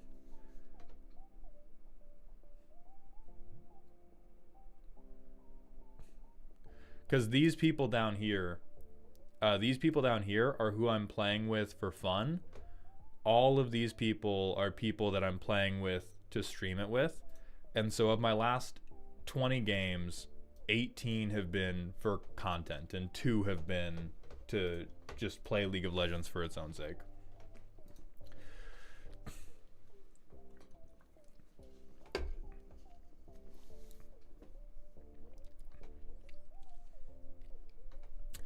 Mithril, we're not doing viewer games today. We're doing Commander deck roasts. And so we're now going to get back on track with Relic's deck. Relic, please sound off in chat if you are still here and you have not been waylaid by all of my various tangents. Itemano green deck, which consistently ramped into 16 mana by turn 4. Does that count as skill? No. No, what do you want? A fucking Starbucks gift card? Get out of here.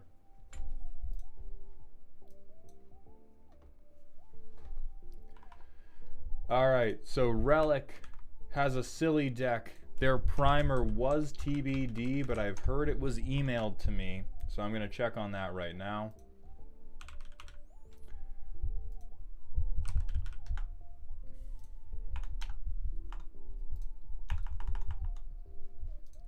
Let me look at...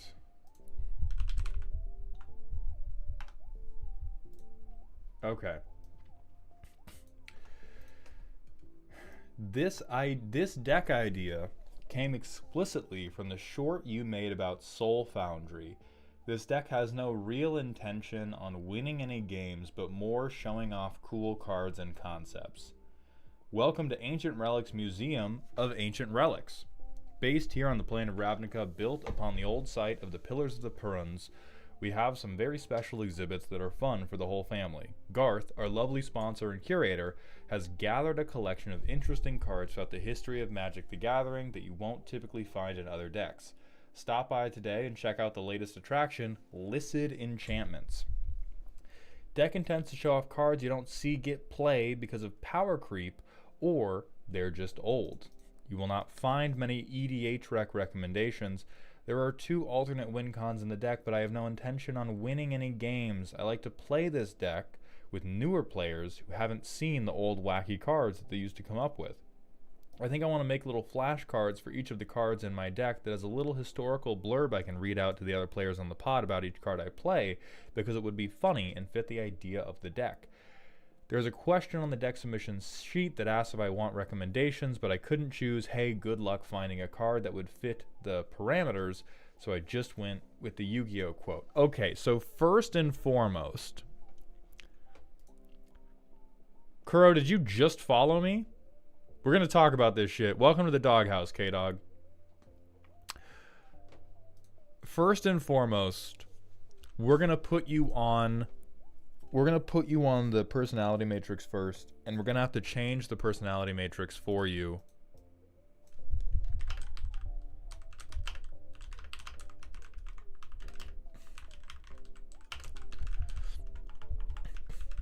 I'm going to do my best to be nice, because I understand this was a labor of love. As that Soul Foundry inclusion was a labor of love. I understand that you have worked hard, And especially that note about the flashcards makes me feel that you are a very genuine person who wants to improve your community. So as I slap you in the face, know that it is with love. You gotta make a goddamn YouTube channel. This is the type of deck that is 100%. You are, by your own admission, not here to win. You are, by your own admission, hanging the fuck out, attempting to info dump on people. Do you know? Hey, I know somebody else. I know somebody else who happens to enjoy hanging the fuck out and info dumping on people. Shut up. I rest my case. Not everything in this world has to be a commander deck that is played at the commander table. Not everything in this world is a commander deck that should be played at the commander table. And sight unseen, I am going to attempt to appreciate the hard work you have done putting all of these cards into that deck, despite the fact that the idea of this deck disgusts me. Now, if this was a Night at the Museum parody deck that still expected to win the game, that is one thing. My friends still had a great time playing against this deck. I mean, that's fine.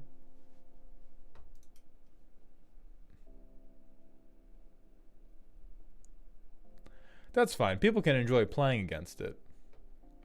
But me personally, I think that a lot of the enjoyable friction from this game comes from having agency. Once you decide that you're not trying to win the game, you are giving up a great amount of agency. And now perhaps you have split the uprights and you have found a way to make a deck that has a high degree of agency and has a high number of things that it's trying to do. Or it's fun to win and it's dope to dog walk the rest of the table to an easy victory while one of the players is just showing me cool cards instead of kicking me in the dick as I deserve. That is really... Alright, so let's go. Do not touch the exhibits. Non-EDH rec removal leaves a lot to be desired. Counter target spell unless pay X. Clash with an opponent. If you win, you mill them a little bit. See, very cool. This one, even if you hold up mana, sure. So I like this card. Target player sacrifices a small creature. If you have the most cards in hand, you can bring it back. But it's 5 fucking mana. Oh my god. I would do this and I would hoard all my cards just to mildly inconvenience the token deck over and over. Ghostfire, also very cool.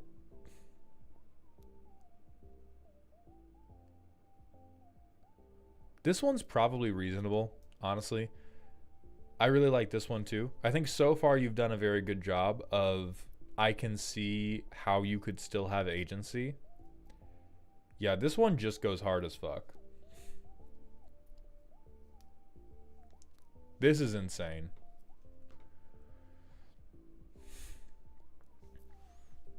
Alright, so now we've got the draw.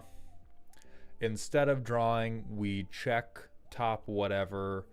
I mean, the thing is, this card is dope, except for that fucking 10 on the mana cost. This one's just pretty fucking good. As like a mana sink. Again, at casual. I'm not talking about CDH. But like this would be a stone cold playable if not for the goddamn 10 mana to play it. Okay, Ancient Excavation.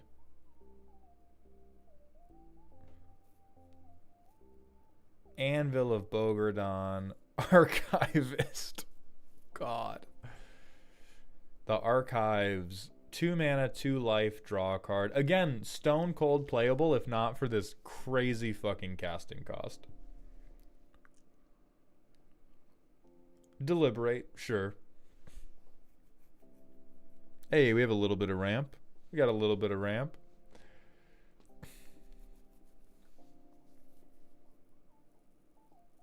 Okay. Hey, more playable than anything else we've seen.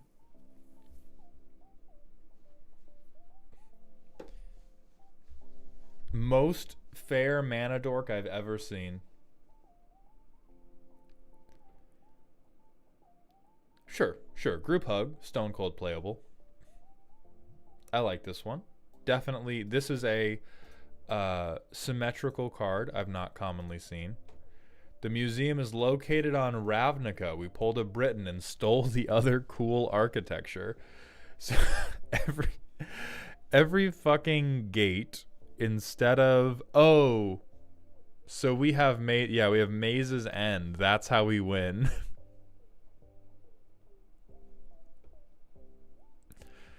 Why are mana dorks unfair? I am being exaggeratory due to my anger at when I was just a young boy learning to play Magic and I loaded up Magic Arena for the first time.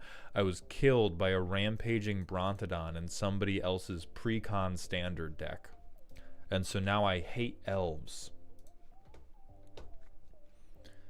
Okay. The generator is old, but technically works. I don't know if it does. I don't know. Do we have anything we could spend this on? Is my question. Palm Trees, thank you for that Prime sub. I appreciate those Bezos bucks, my friend. Welcome to the dog home. Love Herald of Leshrac. This is dope. Get to the end of the section. Ah, okay, so we have Upwelling. So this is a two-part exhibit. Oh, we can spend it on the lamp. Okay.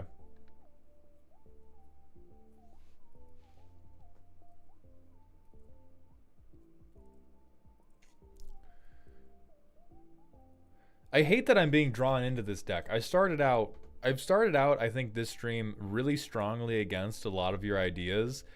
And I think you guys are slowly but surely learning how to trick me into liking you. Never mind. I finally have a deck. It's just for the...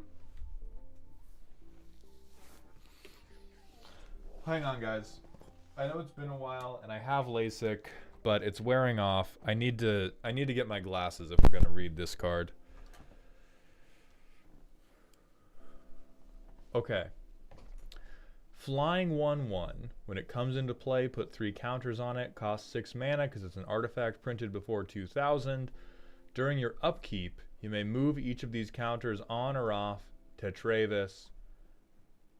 Regardless of who controls them, removed counters become Tetravite tokens, which are 1/1 artifact creatures with flying. They cannot have enchantments played on them or share any enchantments with Tetravis. Then Triskalavas, okay, same thing, but even more expensive because they hate you.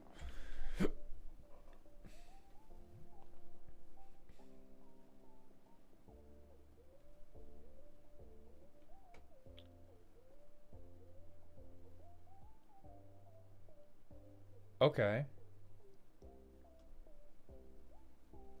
No fighting in the museum. I like that.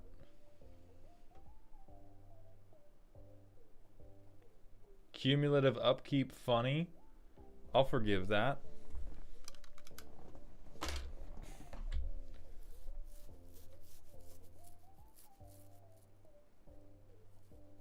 Pulling a John Hammond, reviving this creature type. These are the original reconfigured triggers. The Lycid loses this ability, becomes a creature enchantment that reads enchanted creature cannot attack. Move it onto a player. Ah, so these are like curses almost. These are creatures that turn into curses. That's actually... Nope, I refuse to say any of this bullshit is interesting. Fuck off. I refuse. Hey, yo, Breeding Pit, what's up?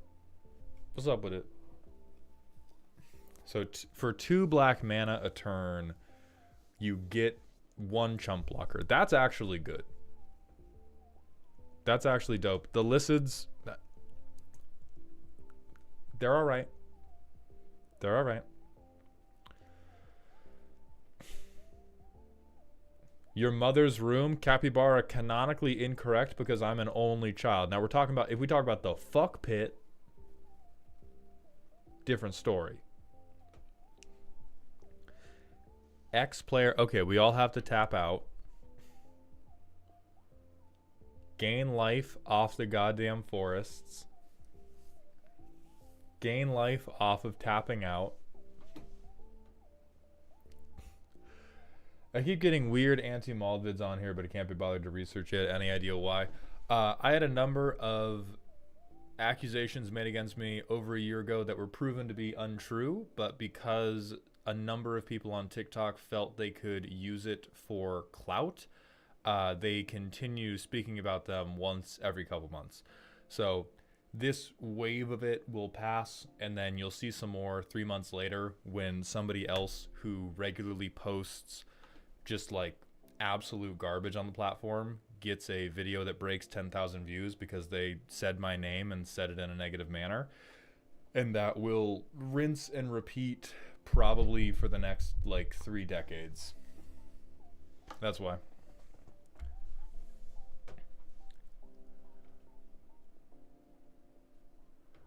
Yeah, God bless palm trees. Back to the matter at hand.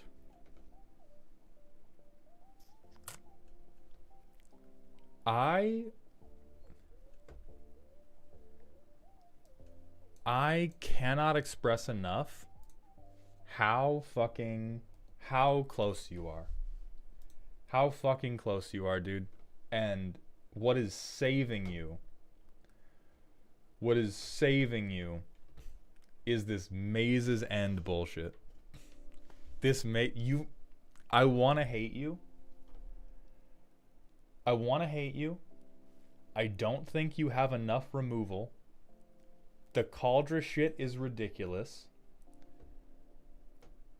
But having played a Maze's End deck myself, I do think this would effectively gaslight a table into not paying a lot of attention. I do think this would gaslight a table into being like, haha, look at this dumbass flashcard deck. And if you'll examine our last piece of architecture, we have a bomb inside it.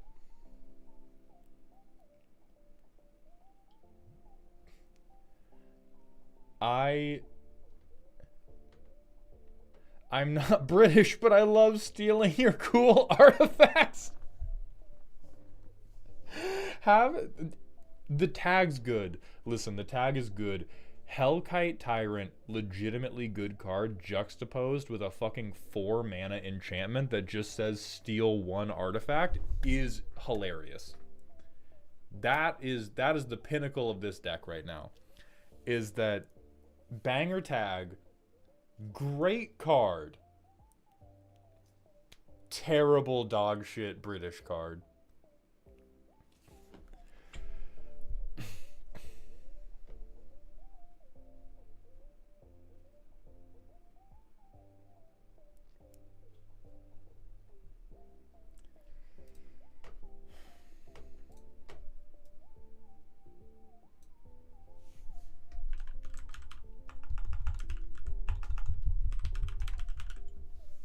Hi, baby. Hi, I'm stealing this remote. Oh, yeah. I am not removing your prior sentencing. I'm not removing your prior sentencing. But I will say I await your YouTube channel with bated breath.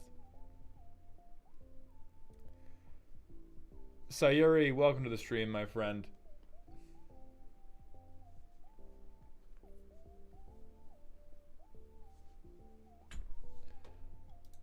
It's really not the tags that saved this deck. I like the tags. The tags are good. What saves this deck is that it does have agency because it has a way it wants to win. The deck is 80% bullshit. The deck is 80% goofy, haha, look at this old bullshit. But the way that this deck wins is by, at a low power table, just hitting land drops while distracting the table with, hey, look at my goofy low power bullshit, and then you eventually win. It's not architecture with a bomb. They win because the table completed the museum tour. That's fair. That's fair. Maze's End is just you going, and now the tour is over. You die. I do want to know if it... Now, I do want to know if it can actually create any pressure or if it's truly just hanging the fuck out. Okay, we're kind of hanging out. Okay, we're going to pretend... Actually, I'm going to discard this dumbass sword.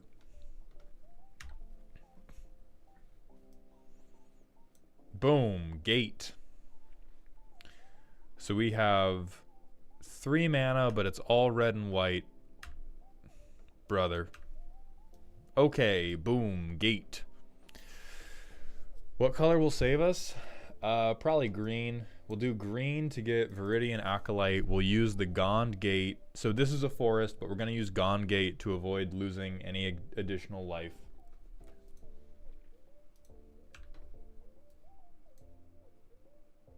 Okay, so now we're just missing the color blue. But we can filter one thing through Viridian Acolyte to make blue. So we get Garth, right? We get Garth out. We will...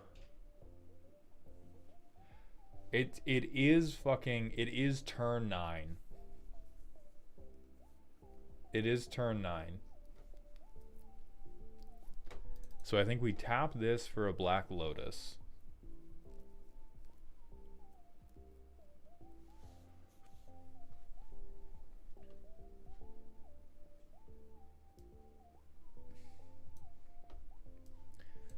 I'm gonna Herald of Leshrac, so I get 1 land. I'm gonna do like my token planes are the lands for Herald of Leshrac.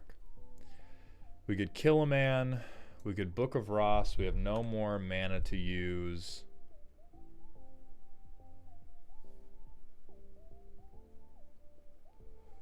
Whew. We could Tetravis, and we could attempt to kill everybody with the mental zip bomb that is seeing a card with this much text. True, so we're up to 3 lands stolen with Leshrac. So we can not only play Tetravis, we can also 2 mana 2 to draw a card.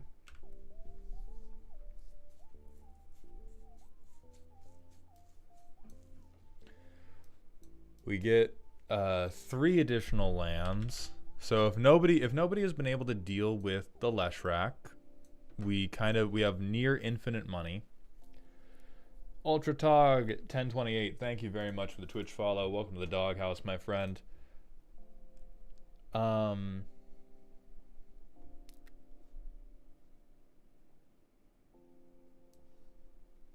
Maybe I'd take a good, or well, hold on, Brain Geyser, right? We Brain Geyser, big brain move, that lets me draw cards. Yeah, we can draw like 10 or something. There we go. There's 10 cards in our hand. Any gates? Fuck no. So we have 4 gates. We're 4/10 of the way to our win con. I'll play a swamp. Okay, there's Archivist. There's Theft. We have some Lycids out, so that part of the tour can be over. Fuck Fruition. Fuck these lands. We're gonna need to scry, so we're gonna fuck the Cauldra, fuck Well of Life.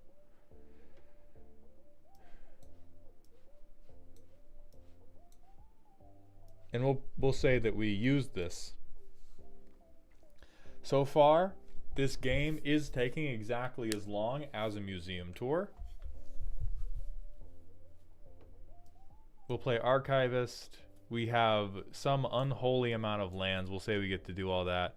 So next turn we scry 1. Nope. Boom. Boom. Alright, a 5th gate, baby. Halfway. Turn 14. We are halfway to the gate out. We could regrowth. We could Black Lotus. No, we can't Black Lotus. We can Terror, Disenchant, Siobhan Dragon, and Regrowth. Does Siobhan Dragon have fire breathing? Okay, Siobhan Dragon has fire breathing.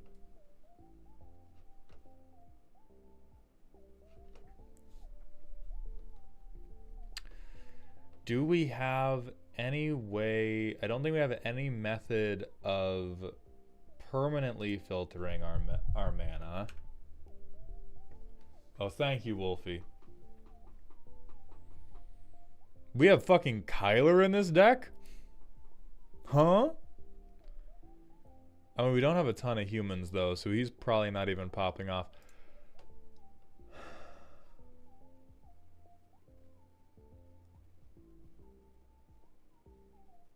That's me! Okay, true.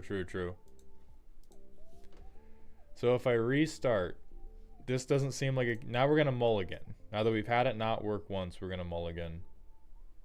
This does not seem... I mean, it ramps, maybe, if we hit a land drop. Okay, we have 2 gates. We can pick a couple colors, but that doesn't seem... Okay. This has gates and the lamp and cycling. Sure. Fuck it. Sure.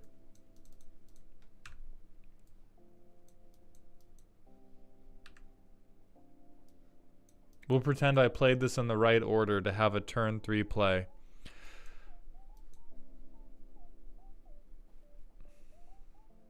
Oh wait, I can't. I wouldn't have had any red no matter how I did this. Good God. Okay, so we do the mana rock. Braid of Fire. Otherworldly Atlas. 1 counter on. I mean, fuck all these cards. 1, 2, 3, 4, 5. 1, 2, 3, 4, 5. Gate. Gate. Handled. We've handled it.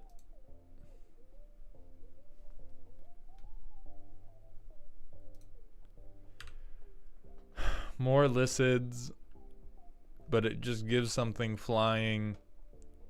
We've had a completely open board for 7 turns straight now. I'm gonna throw up, man.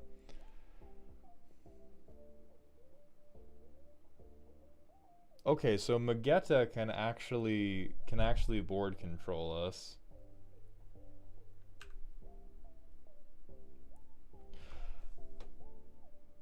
All right.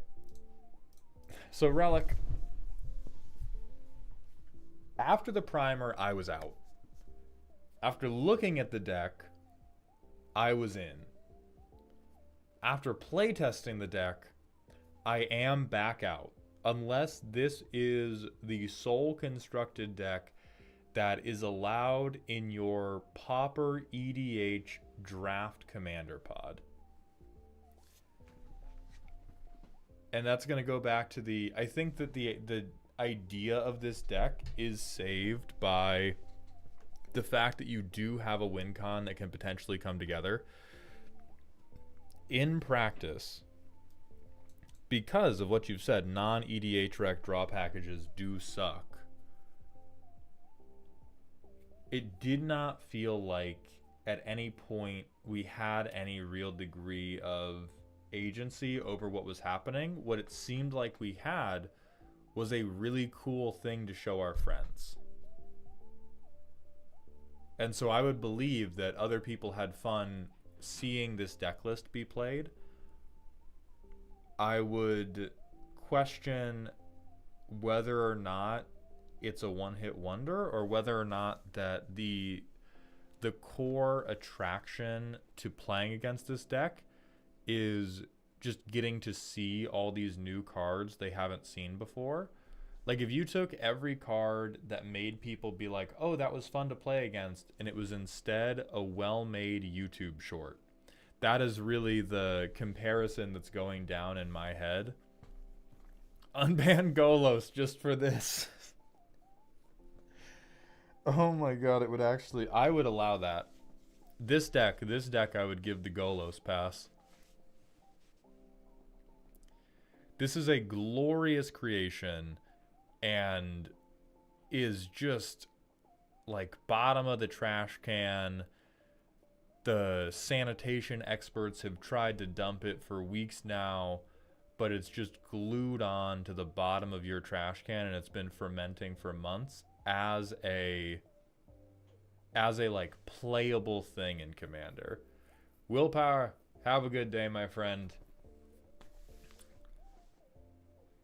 And so I think the playtesting is bringing me back out, because we do not have any way to actually hope that this happens.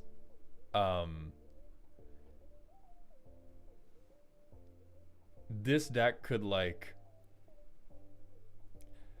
much like Leonardo da Vinci's Flying Machine, it is a glorious piece of art and a masterwork creation, and much like Leonardo da Vinci's Flying Machine, it does not fly. Thank you, Myth. You have put it very succinctly.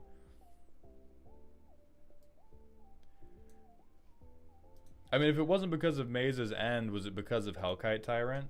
Because I would also believe that. Or I would believe that, like... Because what this deck does is it makes the Commander game 3 players. There are a couple times where you are interacting with other players, because you have a couple ways to remove things or counterspell things, but they are so few and far between. It almost won with the darts. That sounds to me like you almost snuck a win off of what was mostly a 3-player game, which is, again, a Pog moment, and is, again, super sick in a YouTube video. Like, this is a content deck.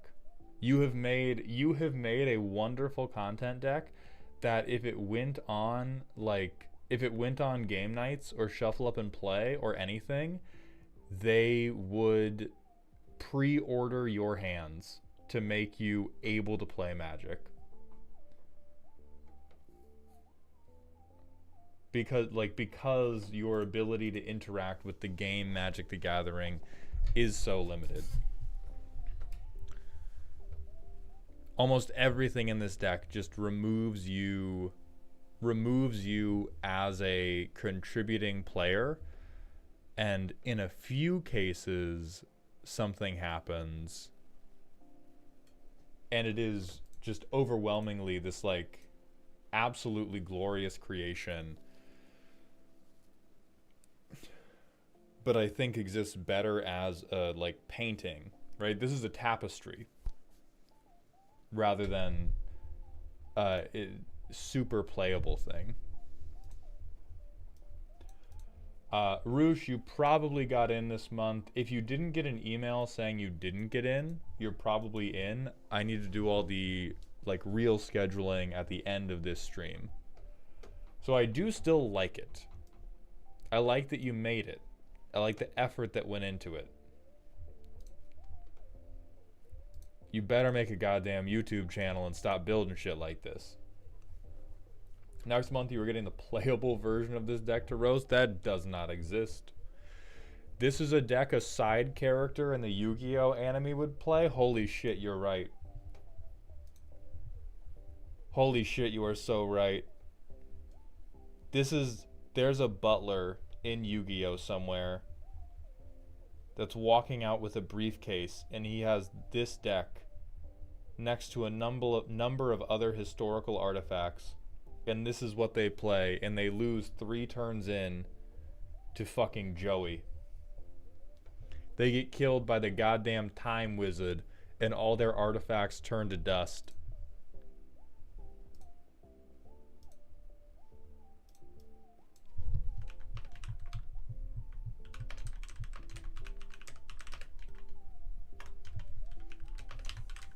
There we go.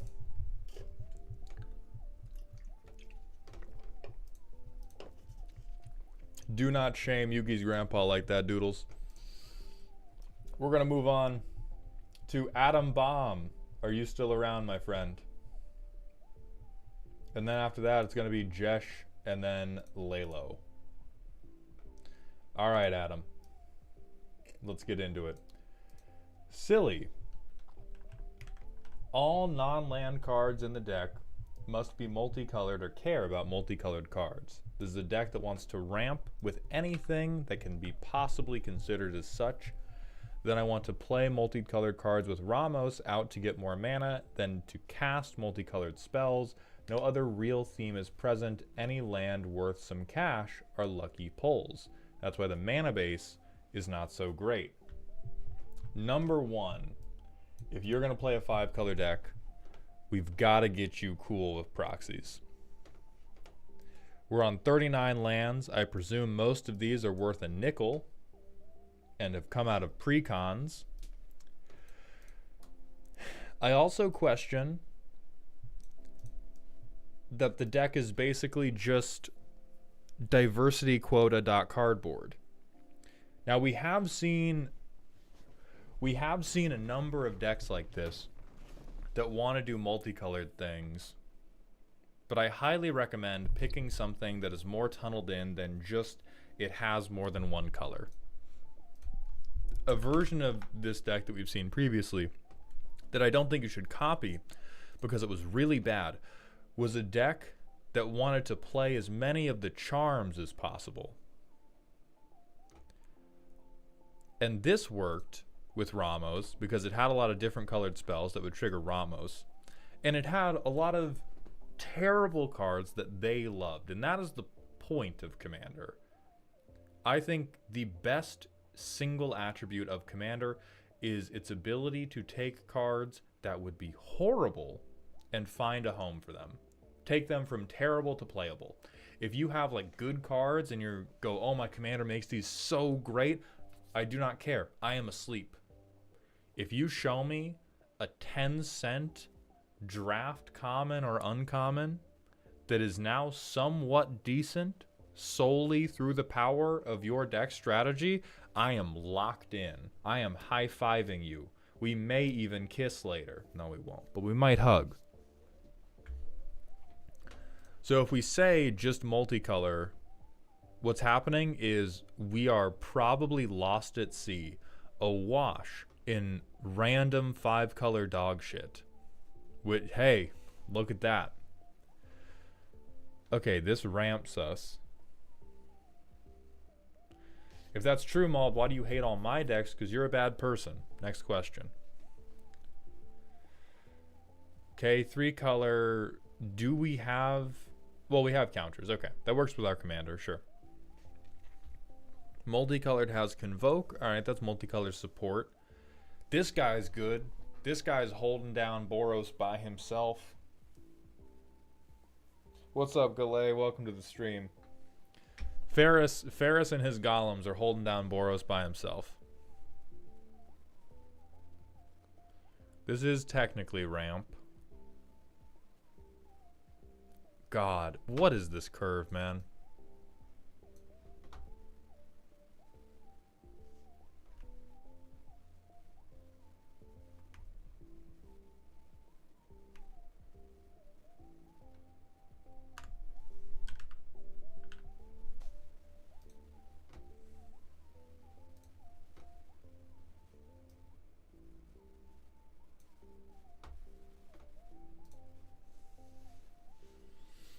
You see that one? You see that one, Adam? This is your brain cell. This is the only one you have. Look how lonely it is. Do you know how much better your life could be if this single solitary piece of gray matter was not completely by itself? Do you know how much better your life could be if you just had a pet bird? So many things would be possible for us. If we just even got one pet bird. Kilroy, I swear to God, do not press me at this moment. Levi, the deck roasts are currently sold through Patreon and Ko-Fi. They're sold out for this month, but will be available next month. Okay, so because you are a ramp deck, I'm not going to sit here and pretend that you need to have a ton of one drops, that you always need to be active on turn 1 of the game. The turn 1 of the average 5-color deck is I play a Triome tapped and I pass. So I get that. There's like a handful though.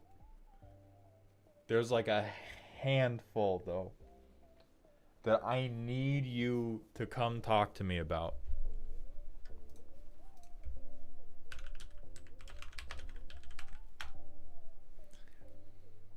Even this is bad, but it can get you a basic. It can at least get you a goddamn basic, brother. We have a lot of pips we're gonna need to do any of this other shit.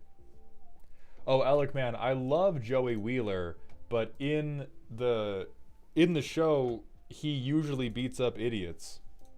Like, he gets a couple moments to shine, but he's like in canon, not a very good duelist.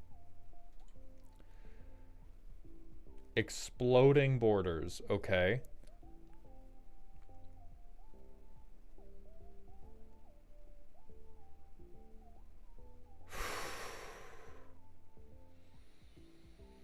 This deck's a fucking idle game. This deck is a fucking...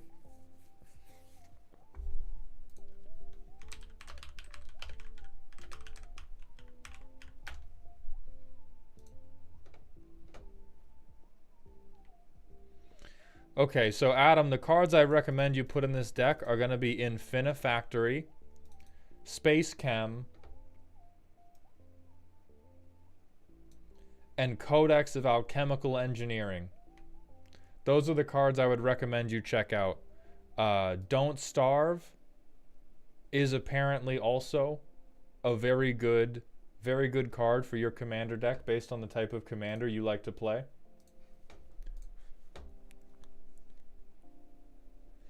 Repercussion. Mutate. Return cards. In canon, he's the 3rd best guy in the world in his time. It sounds like I have people agreeing with me that he is not the best and therefore is the worst. I'll tell you what, hey, I'll tell you this for free. If I was a duelist and the top number 1 duelist and then the number 2 duelist mind blanked everybody they beat and I just ducked them for a number of years, I am sure that I could make it to number 3 too. I am sure that I could grab me a suitable spot on the ranked competitive ladder if my best friend was the best duelist in the world and hit every motherfucker they beat with whiteout. And I simply never played them, and I bided my time. I would be the chillest number 3 duelist in the entire world.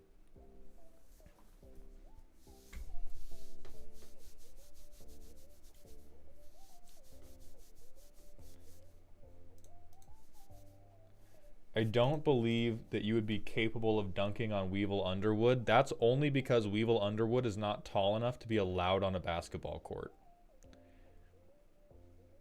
I can't dunk on the man because they would arrest me. Okay? It would be called reckless endangerment if I were to tap Weevil Underwood with my sack as I dunked on top of him. I would get a manslaughter charge. All right?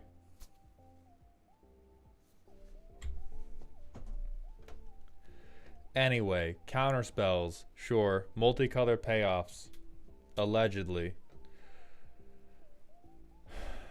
Okay, so we have multicolor instance.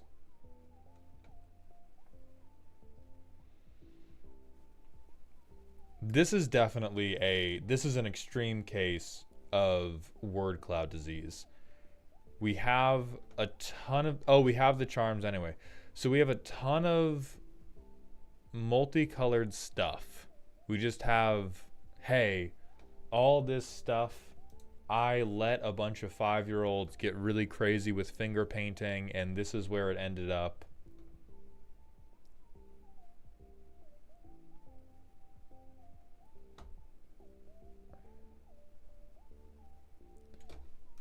So we have to bring back the Relic. You had your time, get deleted on.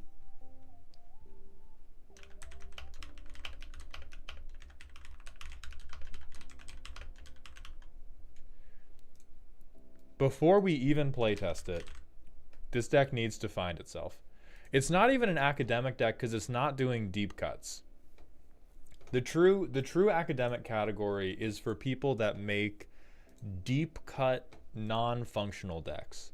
It would have been very similar to what Ancient Relic made if not for the Maze's End bit. This deck, plenty of the cards in it are fine, or at least playable. Like Falco Spar, a good card. Fourth the Orlinglask. Shut up. Good card.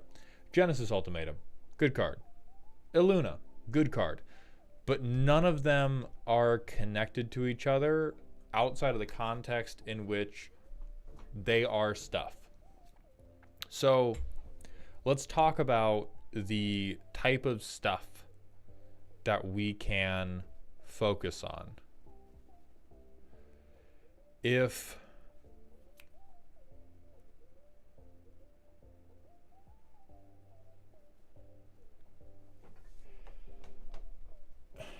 because there's a thing you could do of, I want to do multicolor Storm, in which case that could work with Aragorn. I've seen Aragorn players do like mono green Storm by doing Enchantress. With Cloven Casting in particular, holy shit, that is expensive. With Cloven Casting, we can copy a lot of stuff. General Ferris Rokirik and the other nice golems from Brazzers can make us a really big army. And then Ramos will feed the Storm as well. But if it makes sense right now that we're assembling value to win primarily through combat damage, because this is like... I feel like the energy of this deck is like a company mixer. Nobody really knows each other. Nobody really likes each other. Nobody actually has any type of deep relationship with each other. They just all kind of work here. You know, the CEO is a big angry dragon. He kills somebody once a quarter. But we all just fucking work here, man. We all just work here.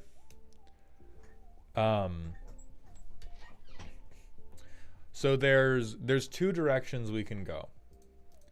If you want it to be generic, perhaps because you're trying to infiltrate a commander pod played exclusively by people that have Starbucks Gold memberships, we can keep it generic, but we need to cut a lot of the low utility multicolor cards for very high utility generic cards. I wouldn't recommend it. If we want to make it more specific, that is where you taking some sort of legal psychoactive and meditating on a mountaintop is necessary, because you gotta tell me what's happening. We could do low to the ground Ramos Storm and either Ramos Voltron's off, or Ramos keeps taking his counters off to fuel the Storm turn. We could do, okay, it's only going to be the biggest and most multicolored spells imaginable. Okay, Squillante. That's my fault for the S. Where we just play a ton of the ultimatums. And that would probably play really well with things like Tome of the Guild Pact, with things like Giganta the Wellspring. with things like Jensen, Carthalion. Wouldn't play as well with Aragon. Like, we have these payoffs where it is true that they pay off, but we need to go one step further. It's definitely not the best for Storm, but things not being the best for something is no reason not to do it anyway. Like, if it can work, period, do it. You don't have the best option for doing whatever your commander game plan is. Who cares? Does it please you? Does the symbol monkey inside your head clap and release dopamine when you think about that commander doing the thing? Do it. Who cares if it's not the best? As long as we can make it get there. As long as we can make it get over the finish line, fuck it. Doesn't have to be the best. Best is for the competitive scene. That's not where we are. We're competing on, like, who can make the funniest fart noise.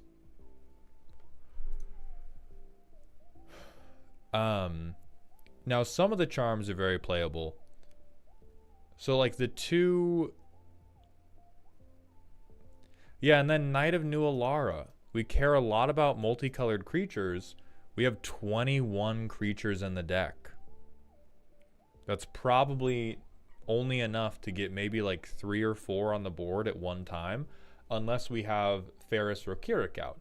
And if we have Ferris Rokirik out, we benefit more from doing like spell slinging, from just casting a ton of multicolored spells and getting an extra 4/4 Golem artifact creature. So let's play test it and see where that movement's at right now. Okay, classic 5-color player turn. We're going to survive Triumph. Immediately I question all these basics, but maybe it's just a bad hand. See, this card's funny as fuck.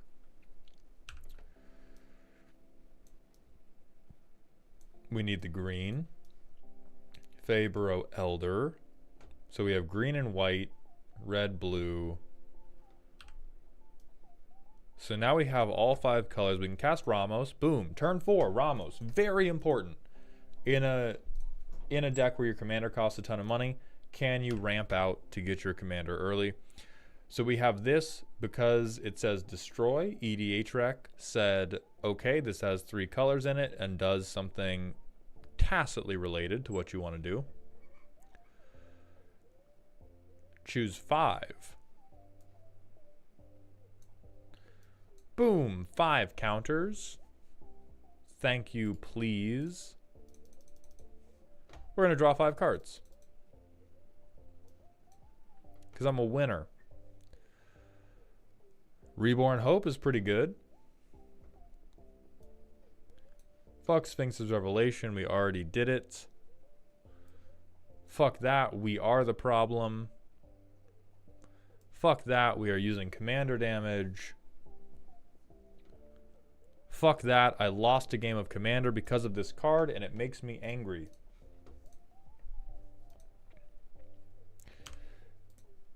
Next turn. Okay, Prairie Stream. Can we Primeval Spawn here? 1, 2, 3, 4, 5, 6. Oh, well, we could just take this. We could dump the 5. Yeah, dump the 5, float 10, use the 10 for Primeval Spawn. We have a 10-10 with Vigilance, Trample, and Lifelink, and we get 5 new counters onto him. We're still floating all of our mana. We Reborn Hope to get this back. We float 5 because we control 5 different colors of things. We draw 5 cards. Crazy. Ridiculous. Ridiculous. And ridiculous.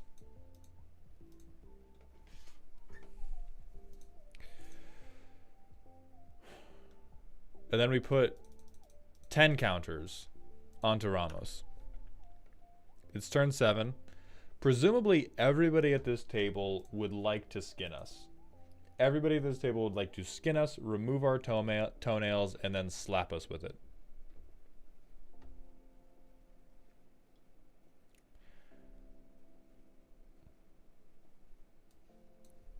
We don't... This guy's... Yeah, fuck this guy.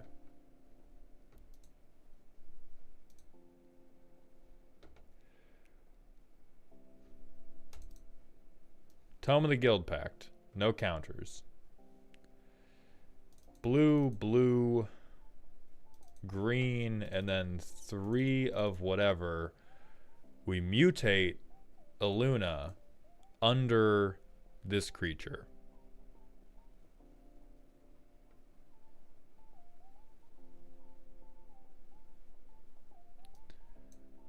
So now, exile cards till we hit non-land. We get Great Intelligence's Plan.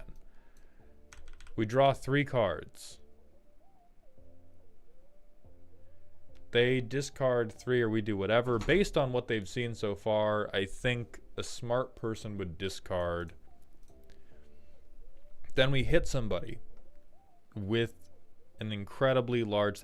And see, like the Abzan charm, these charms have not really mattered for us because so far it seems like the only through line of our deck is holy shit, I like big expensive things. This is a Balenciaga deck. This is just ramp into Balenciaga.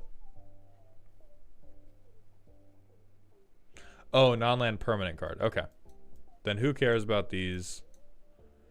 Not Genesis, yada, yada, yada, yada, yada, yada. Cool. Aragorn the Uniter.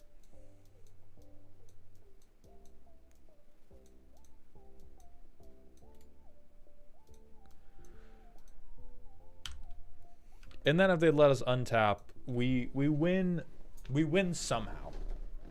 Like we have a truly massive commander.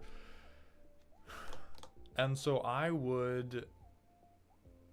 think the 2 paths in front of you are whether you want to flick a million boogers or hawk 1 gigantic loogie. Because what went really well this playtest was casting things that needed all 5 colors. It immediately turned on Ramos. It immediately turned on Fabro Elder, and it had a really strong effect because a lot of cards that require all 5 colors have very, very strong effects. It makes you very fragile to anybody that removes your ramp, but it's about whatever is going to spark joy in you. And if being a gigantic orangutan just throwing hands at everybody you see is what brings you joy, I'm not going to stand in the way of you doing that. And it seems kind of like Primeval Spawn brings you joy. Aragorn the Uniter definitely cares a lot more about casting a ton of little spells. So after you make the decision of, I want to cast, like my ideal turn, we need Adam's ideal turn. Is Adam's ideal turn, I cast 2 spells that are each worth 5 or more mana? Or is your ideal turn, I cast 4 spells that are each worth 2 to 3 mana? After you make that decision, a ton of your payoffs and synergies become much simpler. Because that will either lead you to more cards, like focusing on Jensen Carthalion, or focusing on Rokirik. Focusing on Aragorn the Uniter versus... What's another one you have that cares a lot about it being all 5?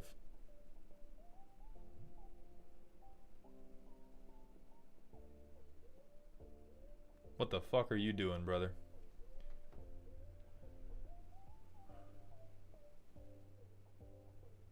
Yeah, Robson, all streams for me happen at noon. All streams for me start at noon. Yeah, if you want to go big, we can turn you into, multicolored Timmy. We can turn you into the Timmy that has seen beyond colors and will inevitably become an Eldrazi player. But for now, you're still happy to just play an artifact deck.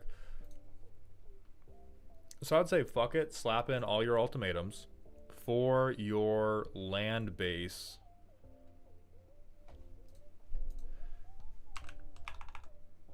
What is the world tree? For your land base, you at least need the world tree. You at least need chromatic lantern. You will probably want Dryad of the Elysian Grove. It's also going to be worth taking Leyline of the Guild Pact. Is 5 colors, fixes your basics, turns everything into being all colors for things like Knight of New Alara. Sneezing Duck, thank you for that shout out on Leyline of the Guild Pact. This could theoretically be considered card advantage. This is basically useless. It is the effect of it, like you'd be better off just having another ramp spell or another way, just like another big thing.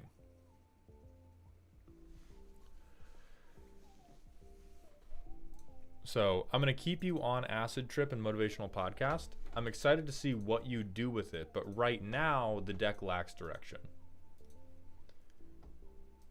Get rid of main theme for a little more consistency. I'm actually going to say the opposite. I'm going to say you don't have a theme right now. You have an adjective. This deck is multicolored, and multicolored is not a theme. It is just an adjective. That's all you have. You have a descriptor. Right, your deck is a unidentified rainbow male who ran away from the crime scene. He did not leave a manifesto. He does not have Instagram. They have no other thing from which to pull their motivations, their aspirations, or the things that they hate.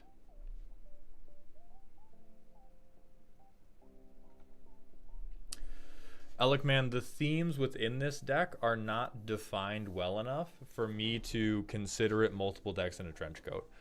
There are multiple things that we could expand on, but nothing in the deck so far was even put in the deck with enough deliberation to qualify as multiple decks in a trench coat. Multiple decks in a trench coat is typically when I see like 2 or 3 very, very deliberate themes that just don't happen to work together. And there is the only deliberate thing about this deck is that everything has at least 2 pips.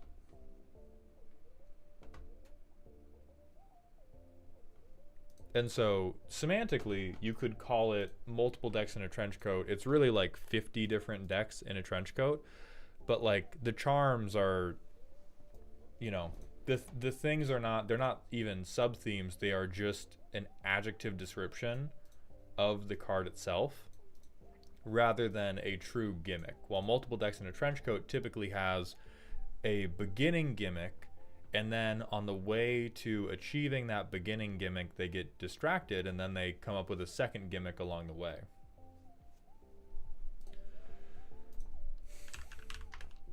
Epic Dino, thank you for bringing up Omnath, Locus of All. This would be a very, very good big shit deluxe if you just want to slam down 5 color big stuff after you ramp. You get to peek the top card of your library. You get to fix the symbols for that. This would also work really well with the ultimatums. Is there ever a time when 2 gimmicks can synthesize? Sometimes. There are decks that can bridge the gap between 2 things. There's plenty of, like, 2 random gimmicks often do not synthesize well. Is Joda the Unifier in this deck? Not right now. Could probably work out if we get more legendaries in here, but I don't think we have a ton. We have them for sure, but I think we only have like 10 to 15. Like we have, let's see, 1, 2, 3, 4, 5, 6,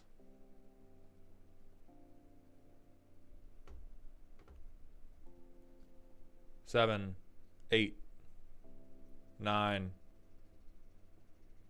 10.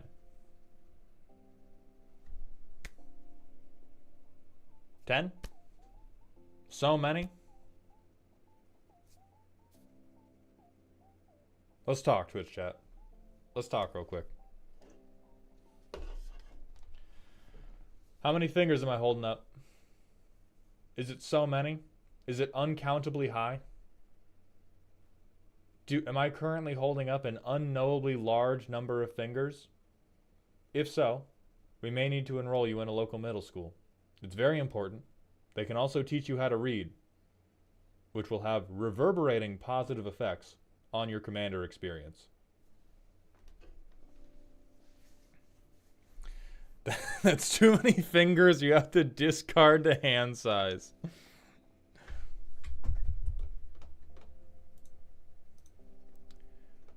Jab Jab, thank you for the Twitch follow. Welcome to the Doghouse, my friend. Kilroy, we have 2 personal questions. Salty Thing, we have a rant. Salty Thing, if you're still here, we may refund that. It's difficult for me to fit in rants alongside the deck roasts and all the other tangents I get into. But that's what I would tell you, Adam, is we gotta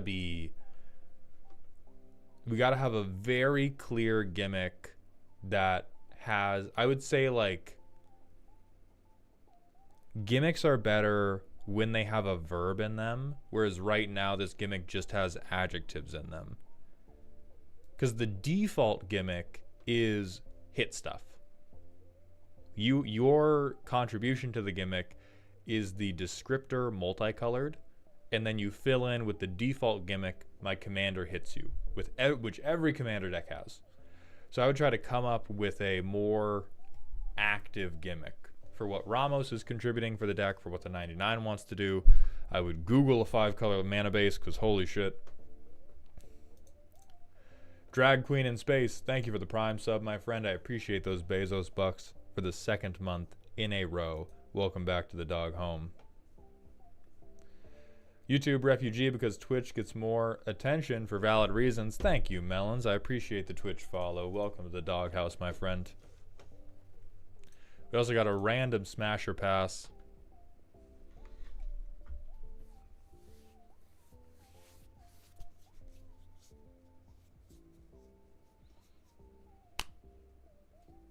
Exhibitionist rule. What are we talking about?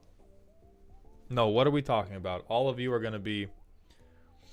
all of you are going to be weird right now. I'm not being weird. If we were walking through the streets of Ravnica, and Rafine landed on the building above us, screeching at the top of her demon cat lungs, having just slain a dragon, and you all freaked out, and you were all terrified, Nuka Penna, whatever, and you were all terrified, I went, that's okay, that's my girlfriend, all of you would go damn. All of you would go damn. Oh, look at everybody in Twitch chat who thinks lore doesn't matter. I'm currently in this rant giving more love to the Magic lore than the designers are. Don't press me about the lore. I will immediately begin caring less. I am already devoting more attention to the lore than the MTG product team. The fact that I even said a plane, dude. The fact that I even said a real place. I could have said Aethertown, and in 3 years, I'd be right.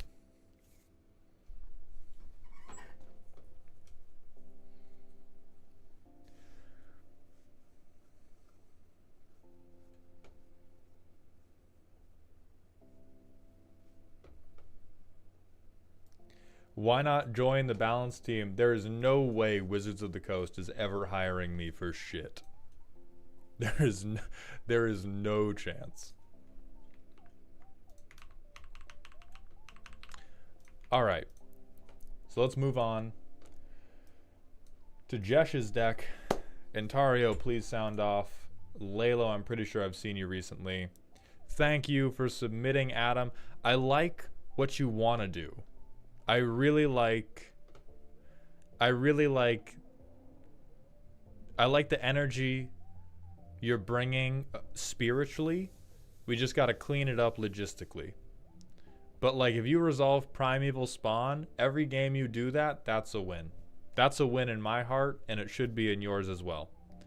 So let's focus in on this shit. We got to Avatar Max. Okay, we need to be Breaker of Creation pilled, not the actual card. I'm just saying it because it sounds hard. That's what we got to hone in on.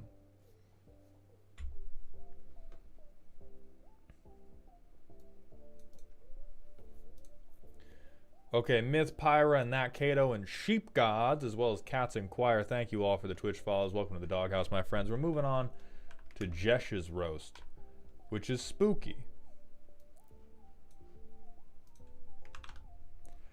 We've seen my non-deterministic nonsense, complicated combos, and decks that desperately need to get with the times, but this deck is simple. The goal is to count to 5, cast a commander, and from there, straight up make up numbers until somebody dies, keeping in mind that having 20 plus mana on board turn 7 might mean you are that someone.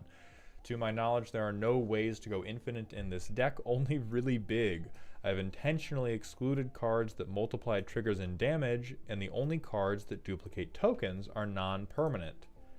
That is incredibly based of you. However, you are still in Gruul, so I am going to ask a mod to bring you to the penis exploding chamber. Don't worry, it's not. You're going to watch someone else. It's not going to be you. Just come right this way.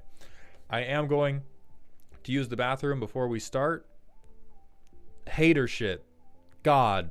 I'm going to use the bathroom. I thought that said 56 lands. Okay. I'm going to use the bathroom real quick. We will be right back.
Nobody sold my chair, right? $16 per Google tab. Perfect. Thank you. Thank you all.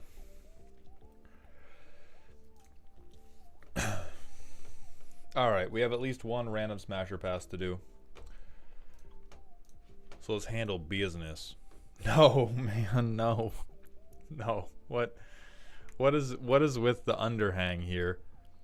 Bro did not have an underbite, and so he made himself one. Alright, let's check the tags. So for those of you unfamiliar with Roxanne, terrible commander. When she ETBs and when she attacks, she makes a tapped, colorless artifact token called Meteorite that deals 2 damage to any target and can tap to add 1 mana of any color.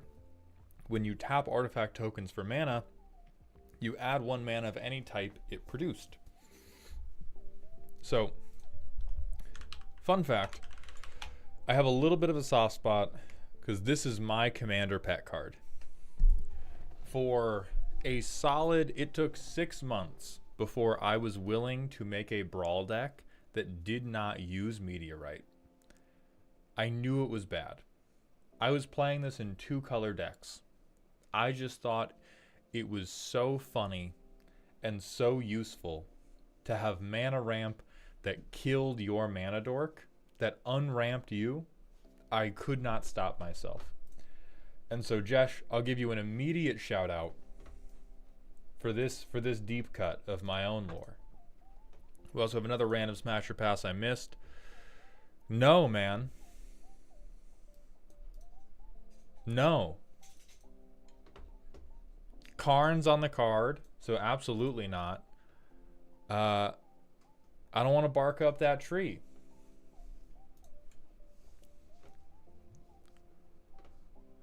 Okay, artifact synergies. We have Fangren Marauder, Reckless Fireweaver, Arcbound Crusher.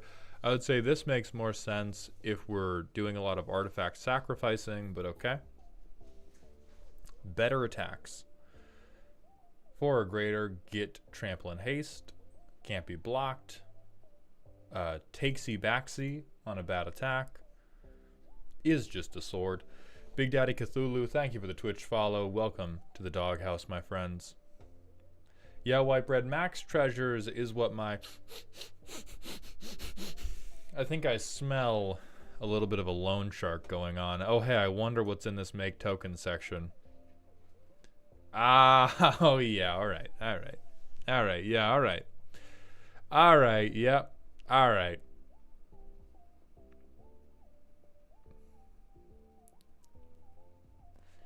Me when I hoard Bitcoin, but I sell at the peak, and you hold until the valley like an idiot. Protect the cat girl, for real, for real. Use all that mana. Make tokens. Comet Storm but good. Make tokens. Okay, so we have 14 mana dumps, which is probably on the high end, but a couple of these look like they can at least be played when you don't have 10 or more mana, so that's sure.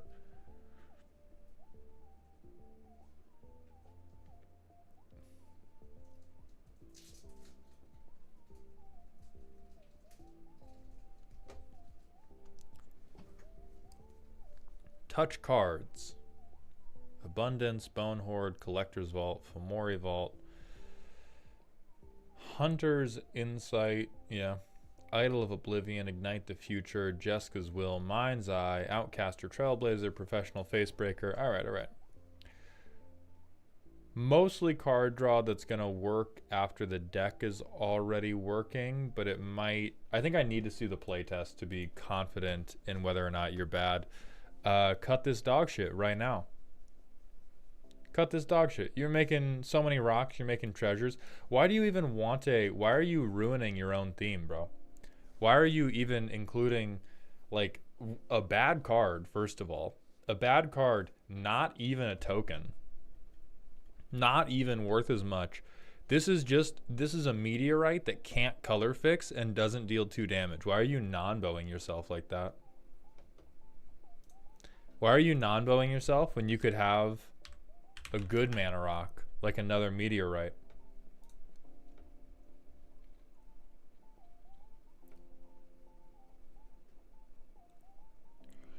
Soul Ring's bad? Only in this Twitch chat.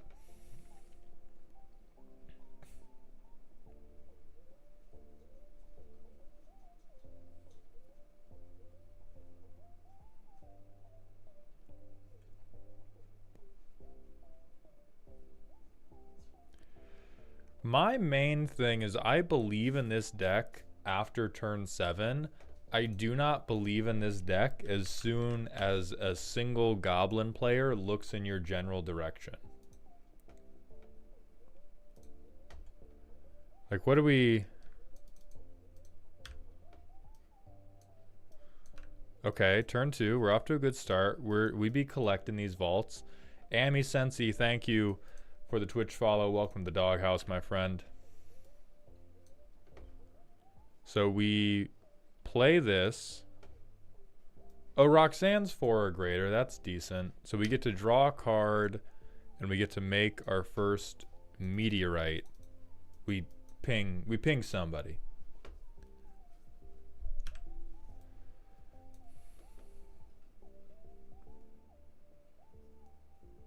Alright, so we're gonna... I'm gonna Rishkars to draw 4. We did not get anything really good.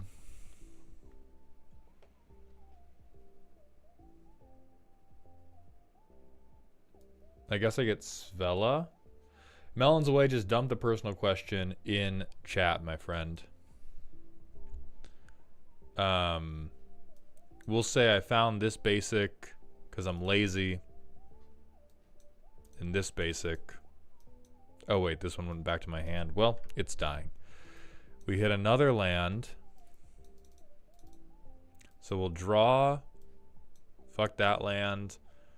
We'll play Cactus Folk. We would have swung Roxanne, so we would have got another meteorite. We draw a card off of Cactus Folk.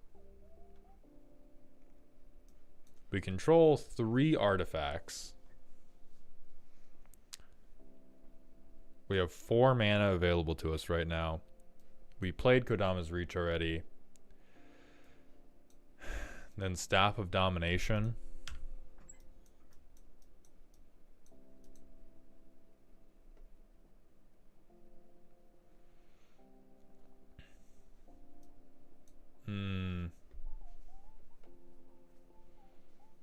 Taco Unyielding, thank you for the Twitch follow. Welcome to the doghouse, my friend. Dalt MC, thank you for the Twitch follow. Welcome to the doghouse, my friend. So I Roxanne again. I have 3 of these now.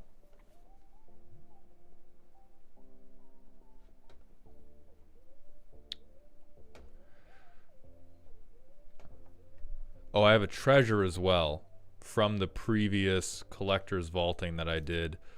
We will collector's vault again, discard a rogue's passage, hold our hands up and go, haha, I'm not gonna do anything mean to the table. And then we pass, land, 2, 3, 4, 5, 6. Or we'll pay as many of our non-red. We're going to hold up as many of our red sources as we can. So we have 10 mana right here.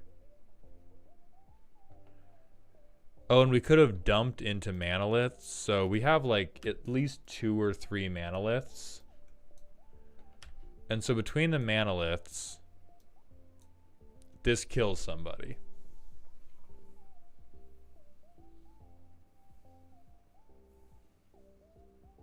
Oh, that is stinky.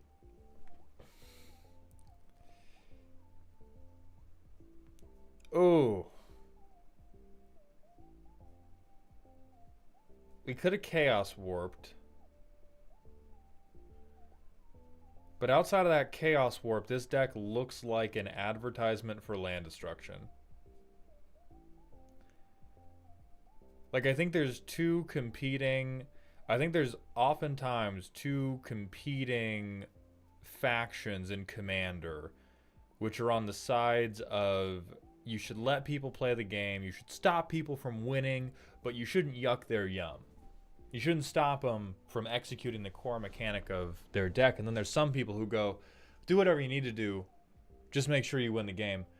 And then there's a third faction that is specifically, I want to undo any good feeling you've ever had in your life. Whatever your deck wants to do, I want to build a 99 card deck specifically designed to stopping you from doing it. And this is the type of deck that will make a motherfucker put Vandal Blast into every single deck in the world. And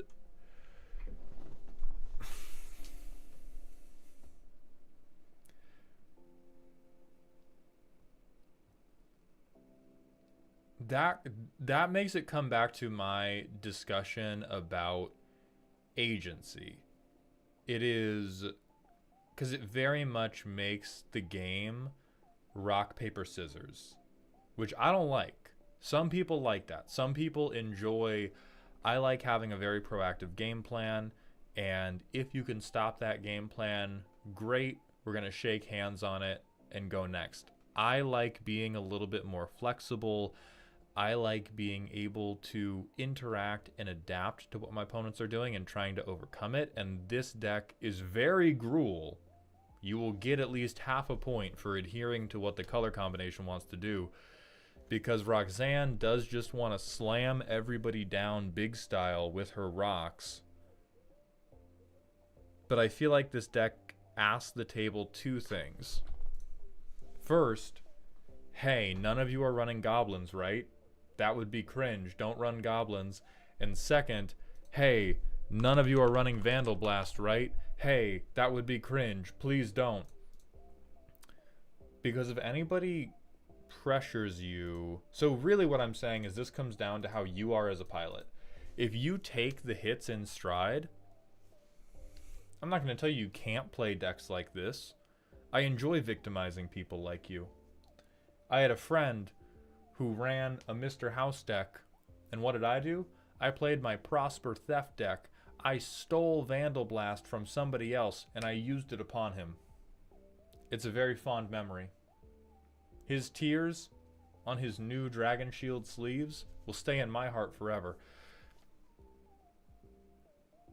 And so what I'm mostly advocating for, more than just to Jesh themselves, if you are the type of player who runs this type of deck, you cannot be a baby when you get Vandal Blasted.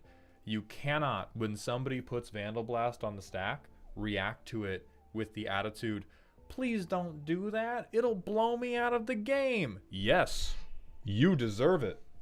Look at this shit.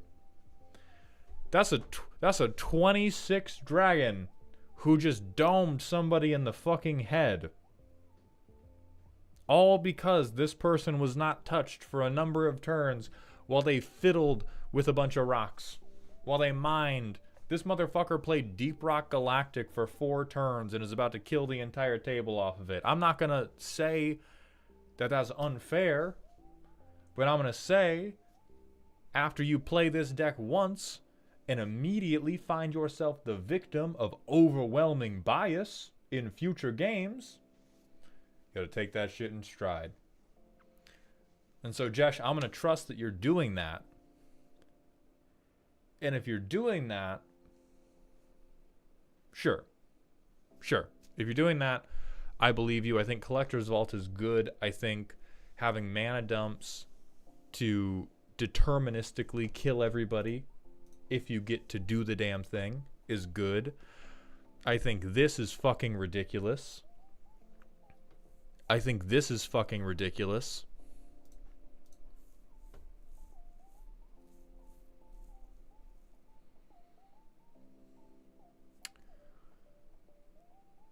In light of seeing the playtest, I think Fangren Marauder is ridiculous. I think this is only here to make you gain a ton of life if you get Vandal Blasted, and I think if you get Vandal Blasted, fall over and die. Fall over and die. What you need to do is you need a little boombox soundboard that you keep on your chest, and anytime somebody resolves Vandal Blast, rather than utilizing Fangren Marauder to gain 80 life and make it a 20-minute ordeal to kill you, you hit a button that goes, ah, and you fall out of your chair. People will laugh. It can be very funny, and you can get to shuffling for that next one.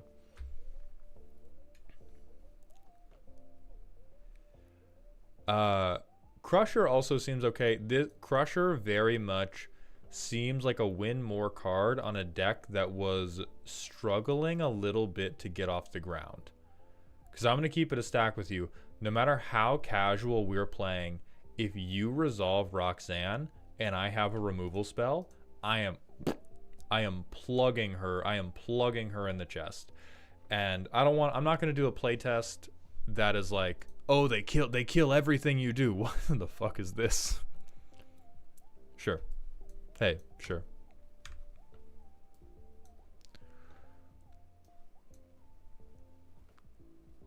But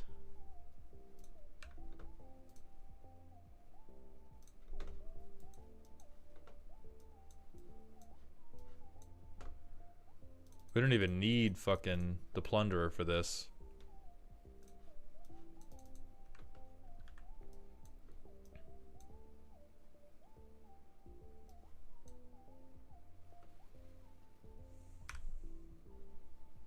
Damn, we're really not getting anything going here, huh?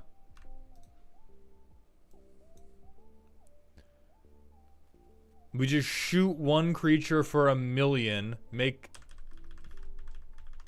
Table's dead. Table's dead.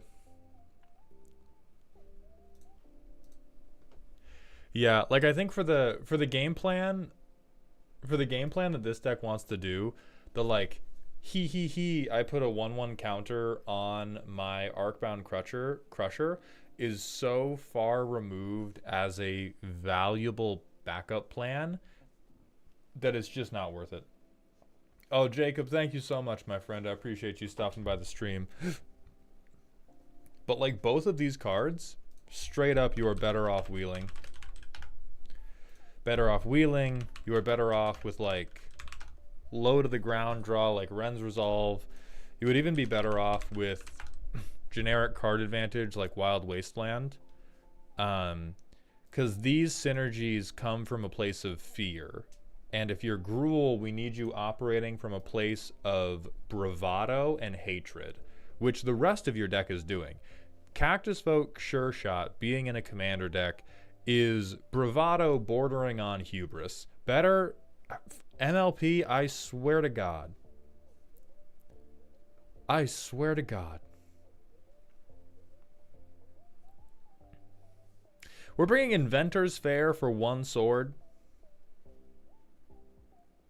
Listen here, you fucking maniac. Yeah, like, more of this energy. Because this is ridiculous. If you grab Inventor's Fair, and you're like, yeah, don't worry about it, it's a knife. Like, that is the level of thought that I need behind your cards. Not, oh, what if they get me? What do I do if they get me? They're not gonna get you, bro. They're not gonna get you. Because of the implication. Okay? It's gonna be fine. It's gonna be fine. True. True, Switch. You know what's better than Fangren Marauder? Roxanne's coming out of the closet.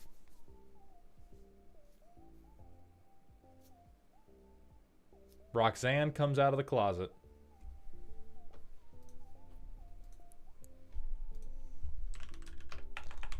Roxanne comes out of the closet, goes on a game show, job done. Job fucking done.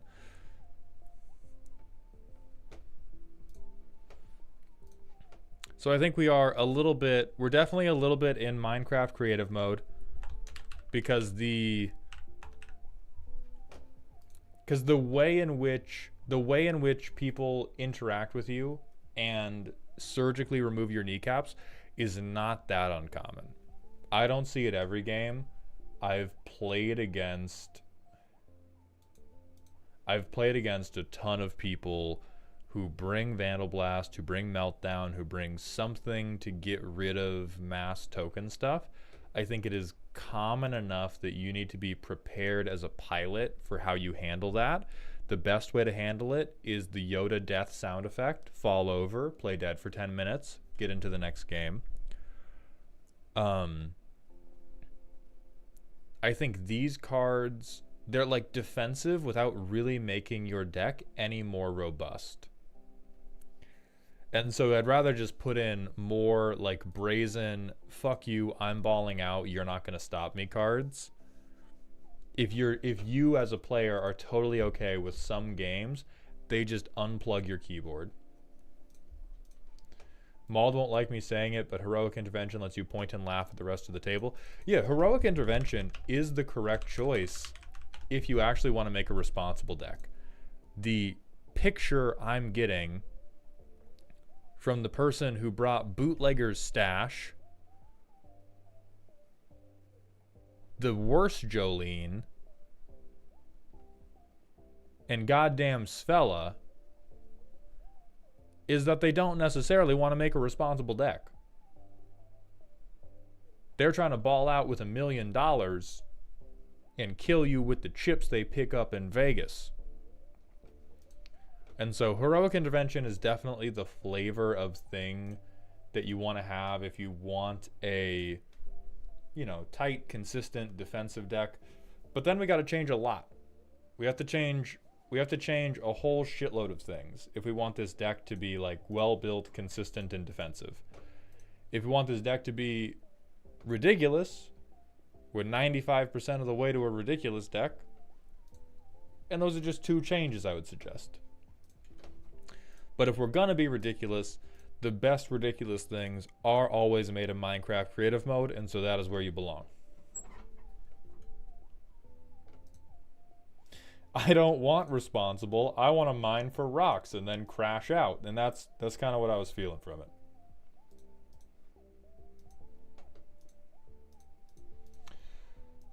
We're going to move on to Lelo's deck, which is silly, allegedly. Unironically, when I saw Heir Apparent, this was the first deck idea I had. It's not good, but it's very fun.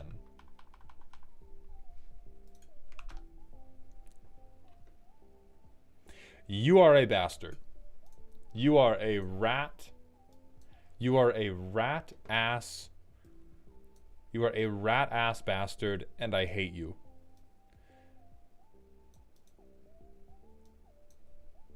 So this is the natalism bird, everybody.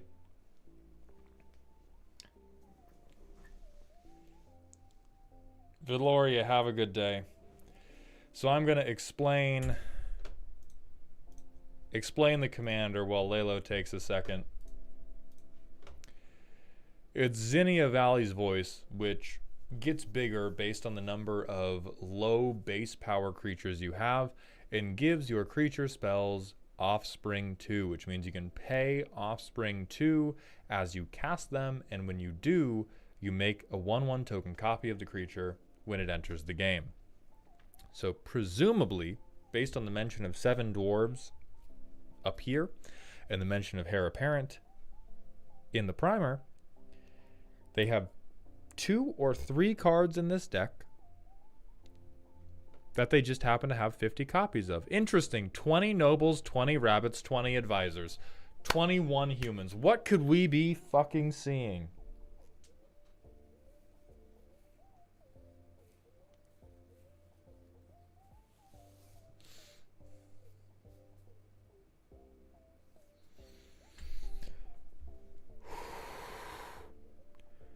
Me, when I shoot my commander's own dick off for a giggle. Creatures with flying cannot block creatures without flying.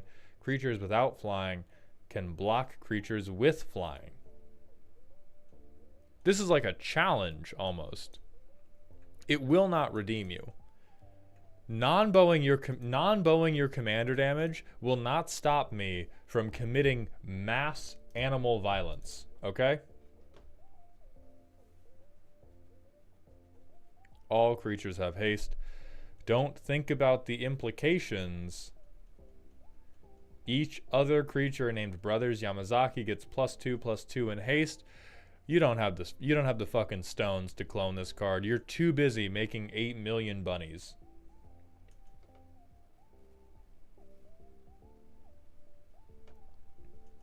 I needed interaction. None of this is interaction. This is the worst possible. This is an insult to the idea of interaction. Sacrifice my creatures, which definitely hurts me. The primer on the page explains a lot more. Oh yeah, I read that.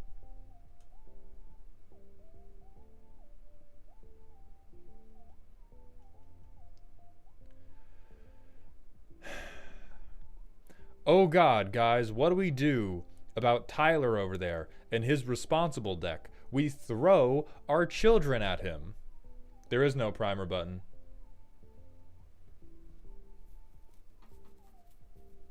Yeah, right beneath it.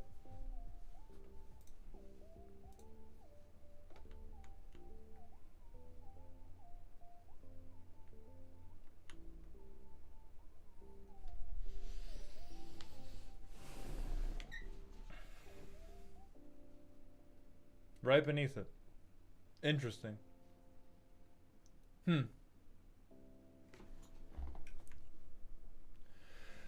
Okay. I would like the game to end. When creatures ETB, deal 1 damage. Altar of Dementia. Yeah. All of the somebody came, so now you die. My mouse attempted to disconnect from my computer. I fully embrace the deck will either work and be hilarious or I die and shuffle back up. I mean, you are like the last stage of an idle game. You are one of those phone idle games that don't actually exist. Like those phone ads. Those phone ads of the guy where it's like bullets just endlessly traveling into larger and larger waves of enemies and you pick up new guys by doing basic arithmetic once every 5 seconds. That is this deck, except you are the zombie army and it is all bunnies. The ugly bumpers. So rabbits, rats, and dwarves. Zapores, have a good day, my friend. Second verse, same as the first. These are actually pretty hot. These are pretty hot. Where Thrumming Stone at?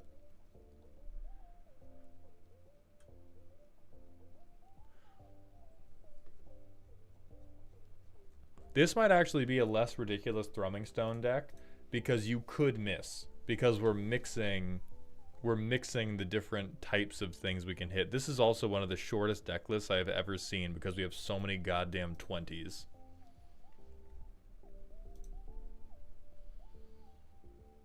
No, don't interact. I want you totally defenseless as I dismantle your entire life.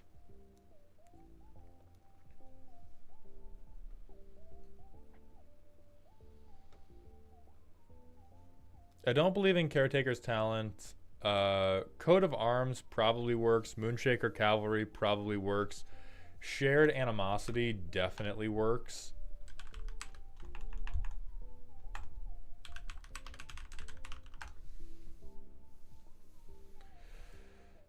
Hey Mauld, how do you feel about people submitting decks they proxy rather than having all the cards on paper? Melons, if you send me a bad deck, I will be infinitely more angry if you own it than if you proxied it. Proxying is awesome. Everybody should do it. It's the best way to play test your decks. It's the best way to try out new cards. The economics of this game are completely ridiculous. O'Hare Ashenil. So that's to turn all of our cum payoffs into murder.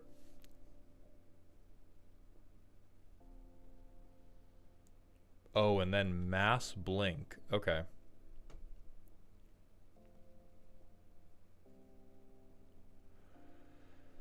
I mean, the absolutely fucked thing is, like, the deck works because of the mana erection. This mana pillar means this is still a more responsible deck than 90% of Gen Pop. Because what most people do is the reach that they make is the idea that they're going to survive until turn 7 without having a playable thing to do. You, with your mana Washington Monument, are always going to have something to do. It's just always going to be play a terrible, terrible card that doesn't work till I have 5 more of them. This curve was brought to you by Cialis. Good. I'm glad you're land screwed. I'm glad. Yeah. Guess who God loves? Everybody but you. Next. Fuck. God damn it. God damn it. One hair apparent.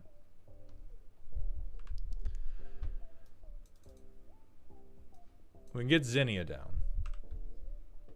And then it's just, hey, look, I pay 4. So this comes down.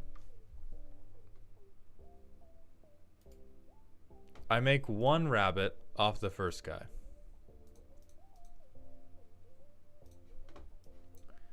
The token copy comes down.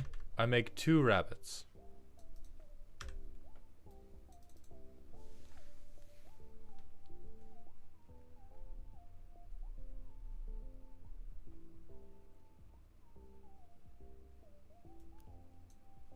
Me when I instigate.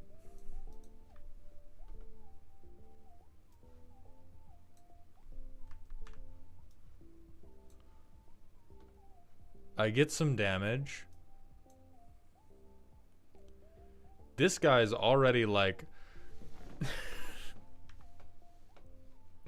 I think the most questionable part of this deck is that the Voltron game plan is just infinitely better than everything else. Do separate instances of offspring stack? I don't know. I legitimately do not know if you can give something double offspring. Yes, that's horrifying. But we're never going to get more than 4 lands, so it doesn't matter. Yeah, like we have all this stuff going on. If we min-maxed our instigator damage so that instigator came down first, it's 3, 4, 5, 6, 7, 8, 9, 10. 20 damage to each opponent. That is pretty fearsome. Our commander is also like a 9-3 or an 8-3.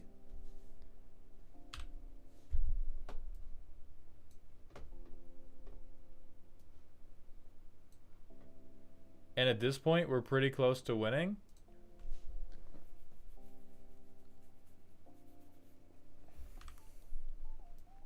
And then I think we win here. A Gate Instigator just wins the game.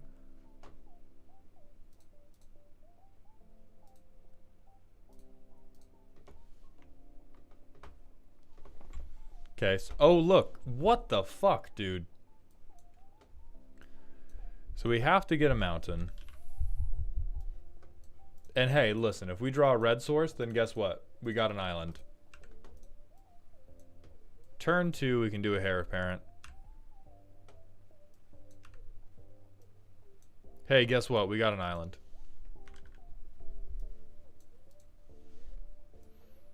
Turn 4, we Zinnia. We can't play this fucker's offspring cost. We can't pay anybody's offspring cost, so I'm going to play...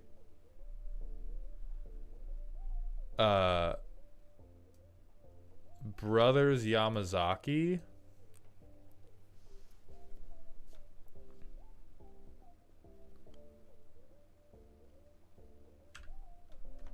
Now I have a 4th land. Now the deck functions. Me when I instigate.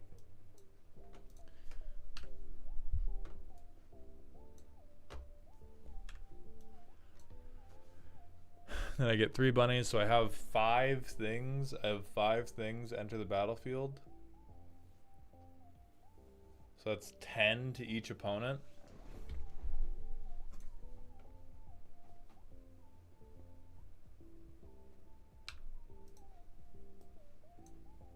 Now everybody dies.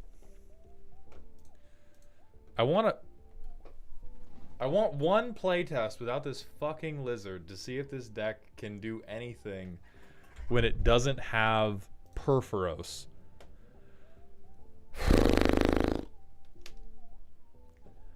Motherfucker.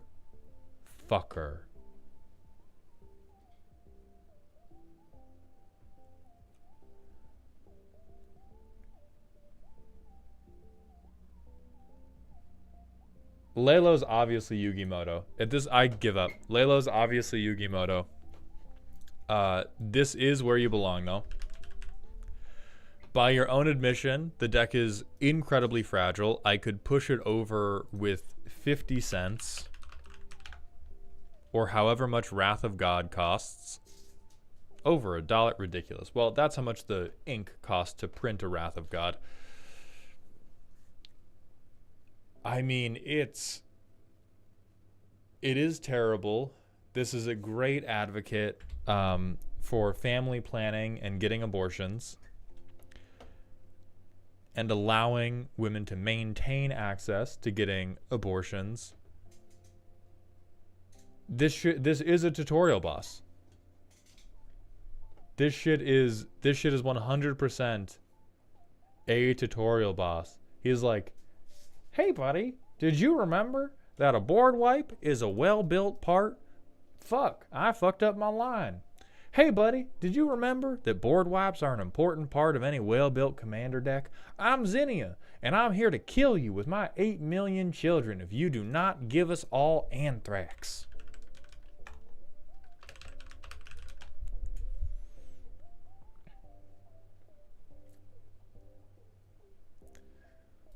Coleman0927, thank you for the Twitch follow. Welcome to the doghouse, my friend. Yeah, you have 3 full revives in there and negative card draw.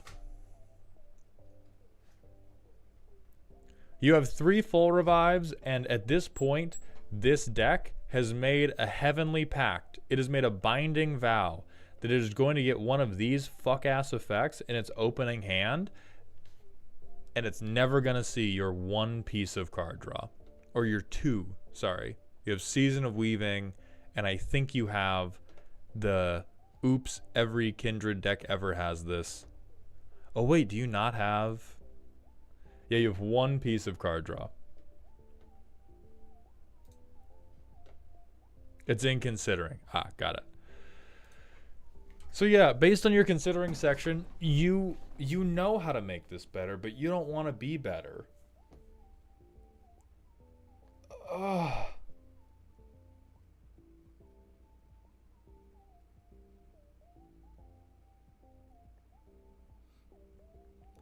Personally, these are the type of decks that make me angrier than any other type of deck. Because, like, this type of deck, if we sit down to play Magic, this deck just says, like, hey, everybody check top 5. Board wipe? No? Cool. Shuffle up again. Check top 5. Hey, board wipe? No? Cool. Shuffle up again. Hey, check top 5. Do we all want to... No, MLP, it should work. Like, that's the thing, is this is a type of strategy by design that always works really, really well, except for very well-defined counterplay. And if you execute that well-defined counterplay, it folds in half. That's why I said tutorial boss. And as Lelo's explaining in the comments, like, if you kill Zinnia, or you board wipe them, or even if you, like, remove even the instigator... I don't think we saw 5 lands once. Like, it is just straight up part of the tutorial flow. You could put this in MTG Arena as, like, baby's first brawl opponent. And it is cute. But why are you doing work for MTG Arena for free? Anything that shuts off ETBs, anything that kills the bird, anything that sets my mana back, anything that hand rips me, etc. will blow me right out. That's part of the fun. It's essentially an aggro deck that you wouldn't expect from seeing Zinnia. Listen, if that's part of the fun for you, I support you. This is part of my sleep paralysis nightmare. This is part of why I need therapy. This is part of why I, as a person, need therapy.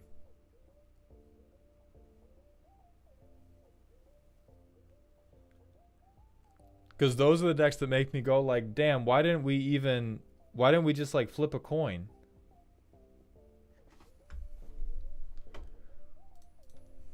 Also,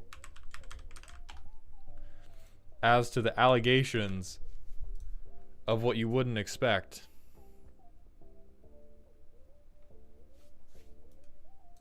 Damn, that's crazy, huh?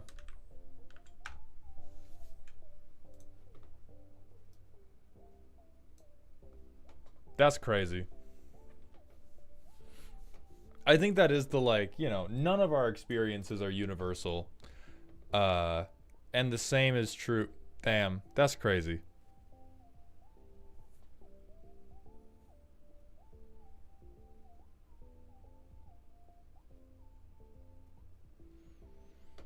Now the persistent petitioner, that is for sure. No one else in the world is doing that. No one else in the world is doing goddamn Zinnia potentially mill you out. Zinnia, but sometimes actually draw in an empty library and explode, please. So I think the premise is cute. I do want you to know, if we ever played in person and you played this against me, it would raise my blood pressure. I can intellectually accept that there are some people who enjoy living like this. I just don't get it. Like, when you wake up, do you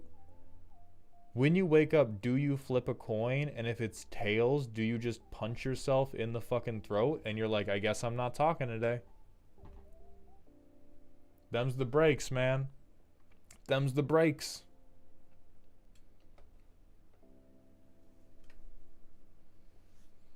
I wanted the 20 hares, 20 petitioners, 20 dwarves, 39 lands.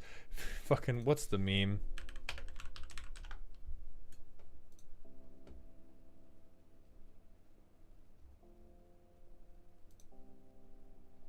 This is the deck you wanted?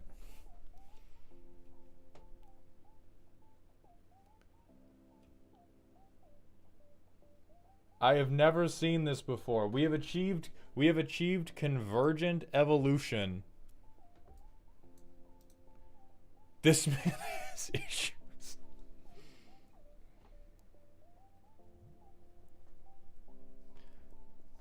Brother, the issues are in this Twitch chat right now.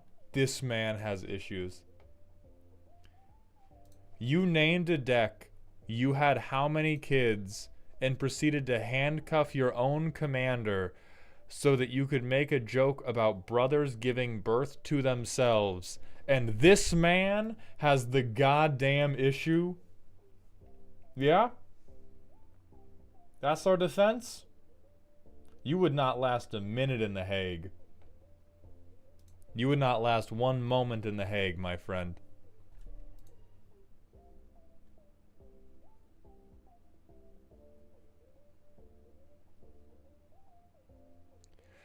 This deck is actually going to make me sweat, because I'm just imagining right now.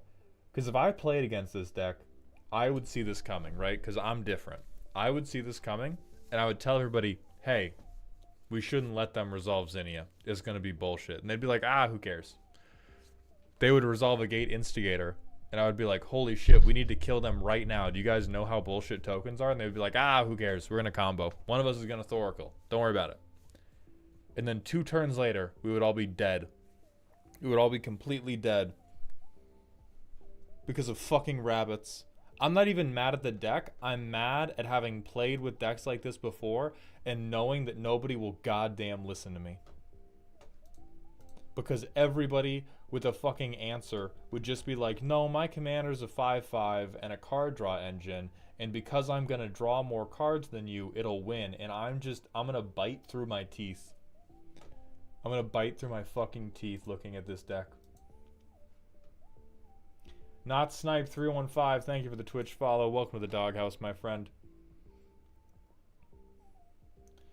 That's how I got my single win. I had Perforos, Zinnia, and Anointed Procession with nothing out. Then I dropped 2 hairs in 1 turn. I'm gonna make you sign that confession, and I'm gonna bring it with me to every fucking commander table I play at.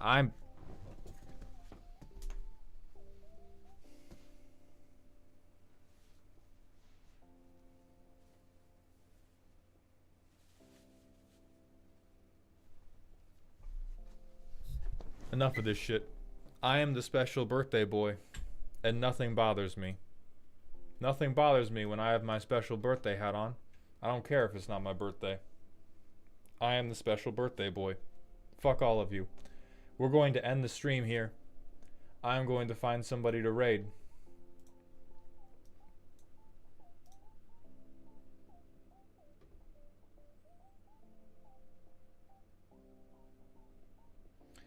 We're going to raid Beard Princess. The raid message is never trust a rabbit. Everybody be kind. Don't rewind. I will be live again Friday after I have hopefully calmed down. YouTube and TikTok, that's going to be the end of the stream. Lelo, I hope you have a very cursed day. Thank you for submitting. Everybody remember to stay toxic. I will be refunding any rant redeems, as I am too angry to speak. Good night.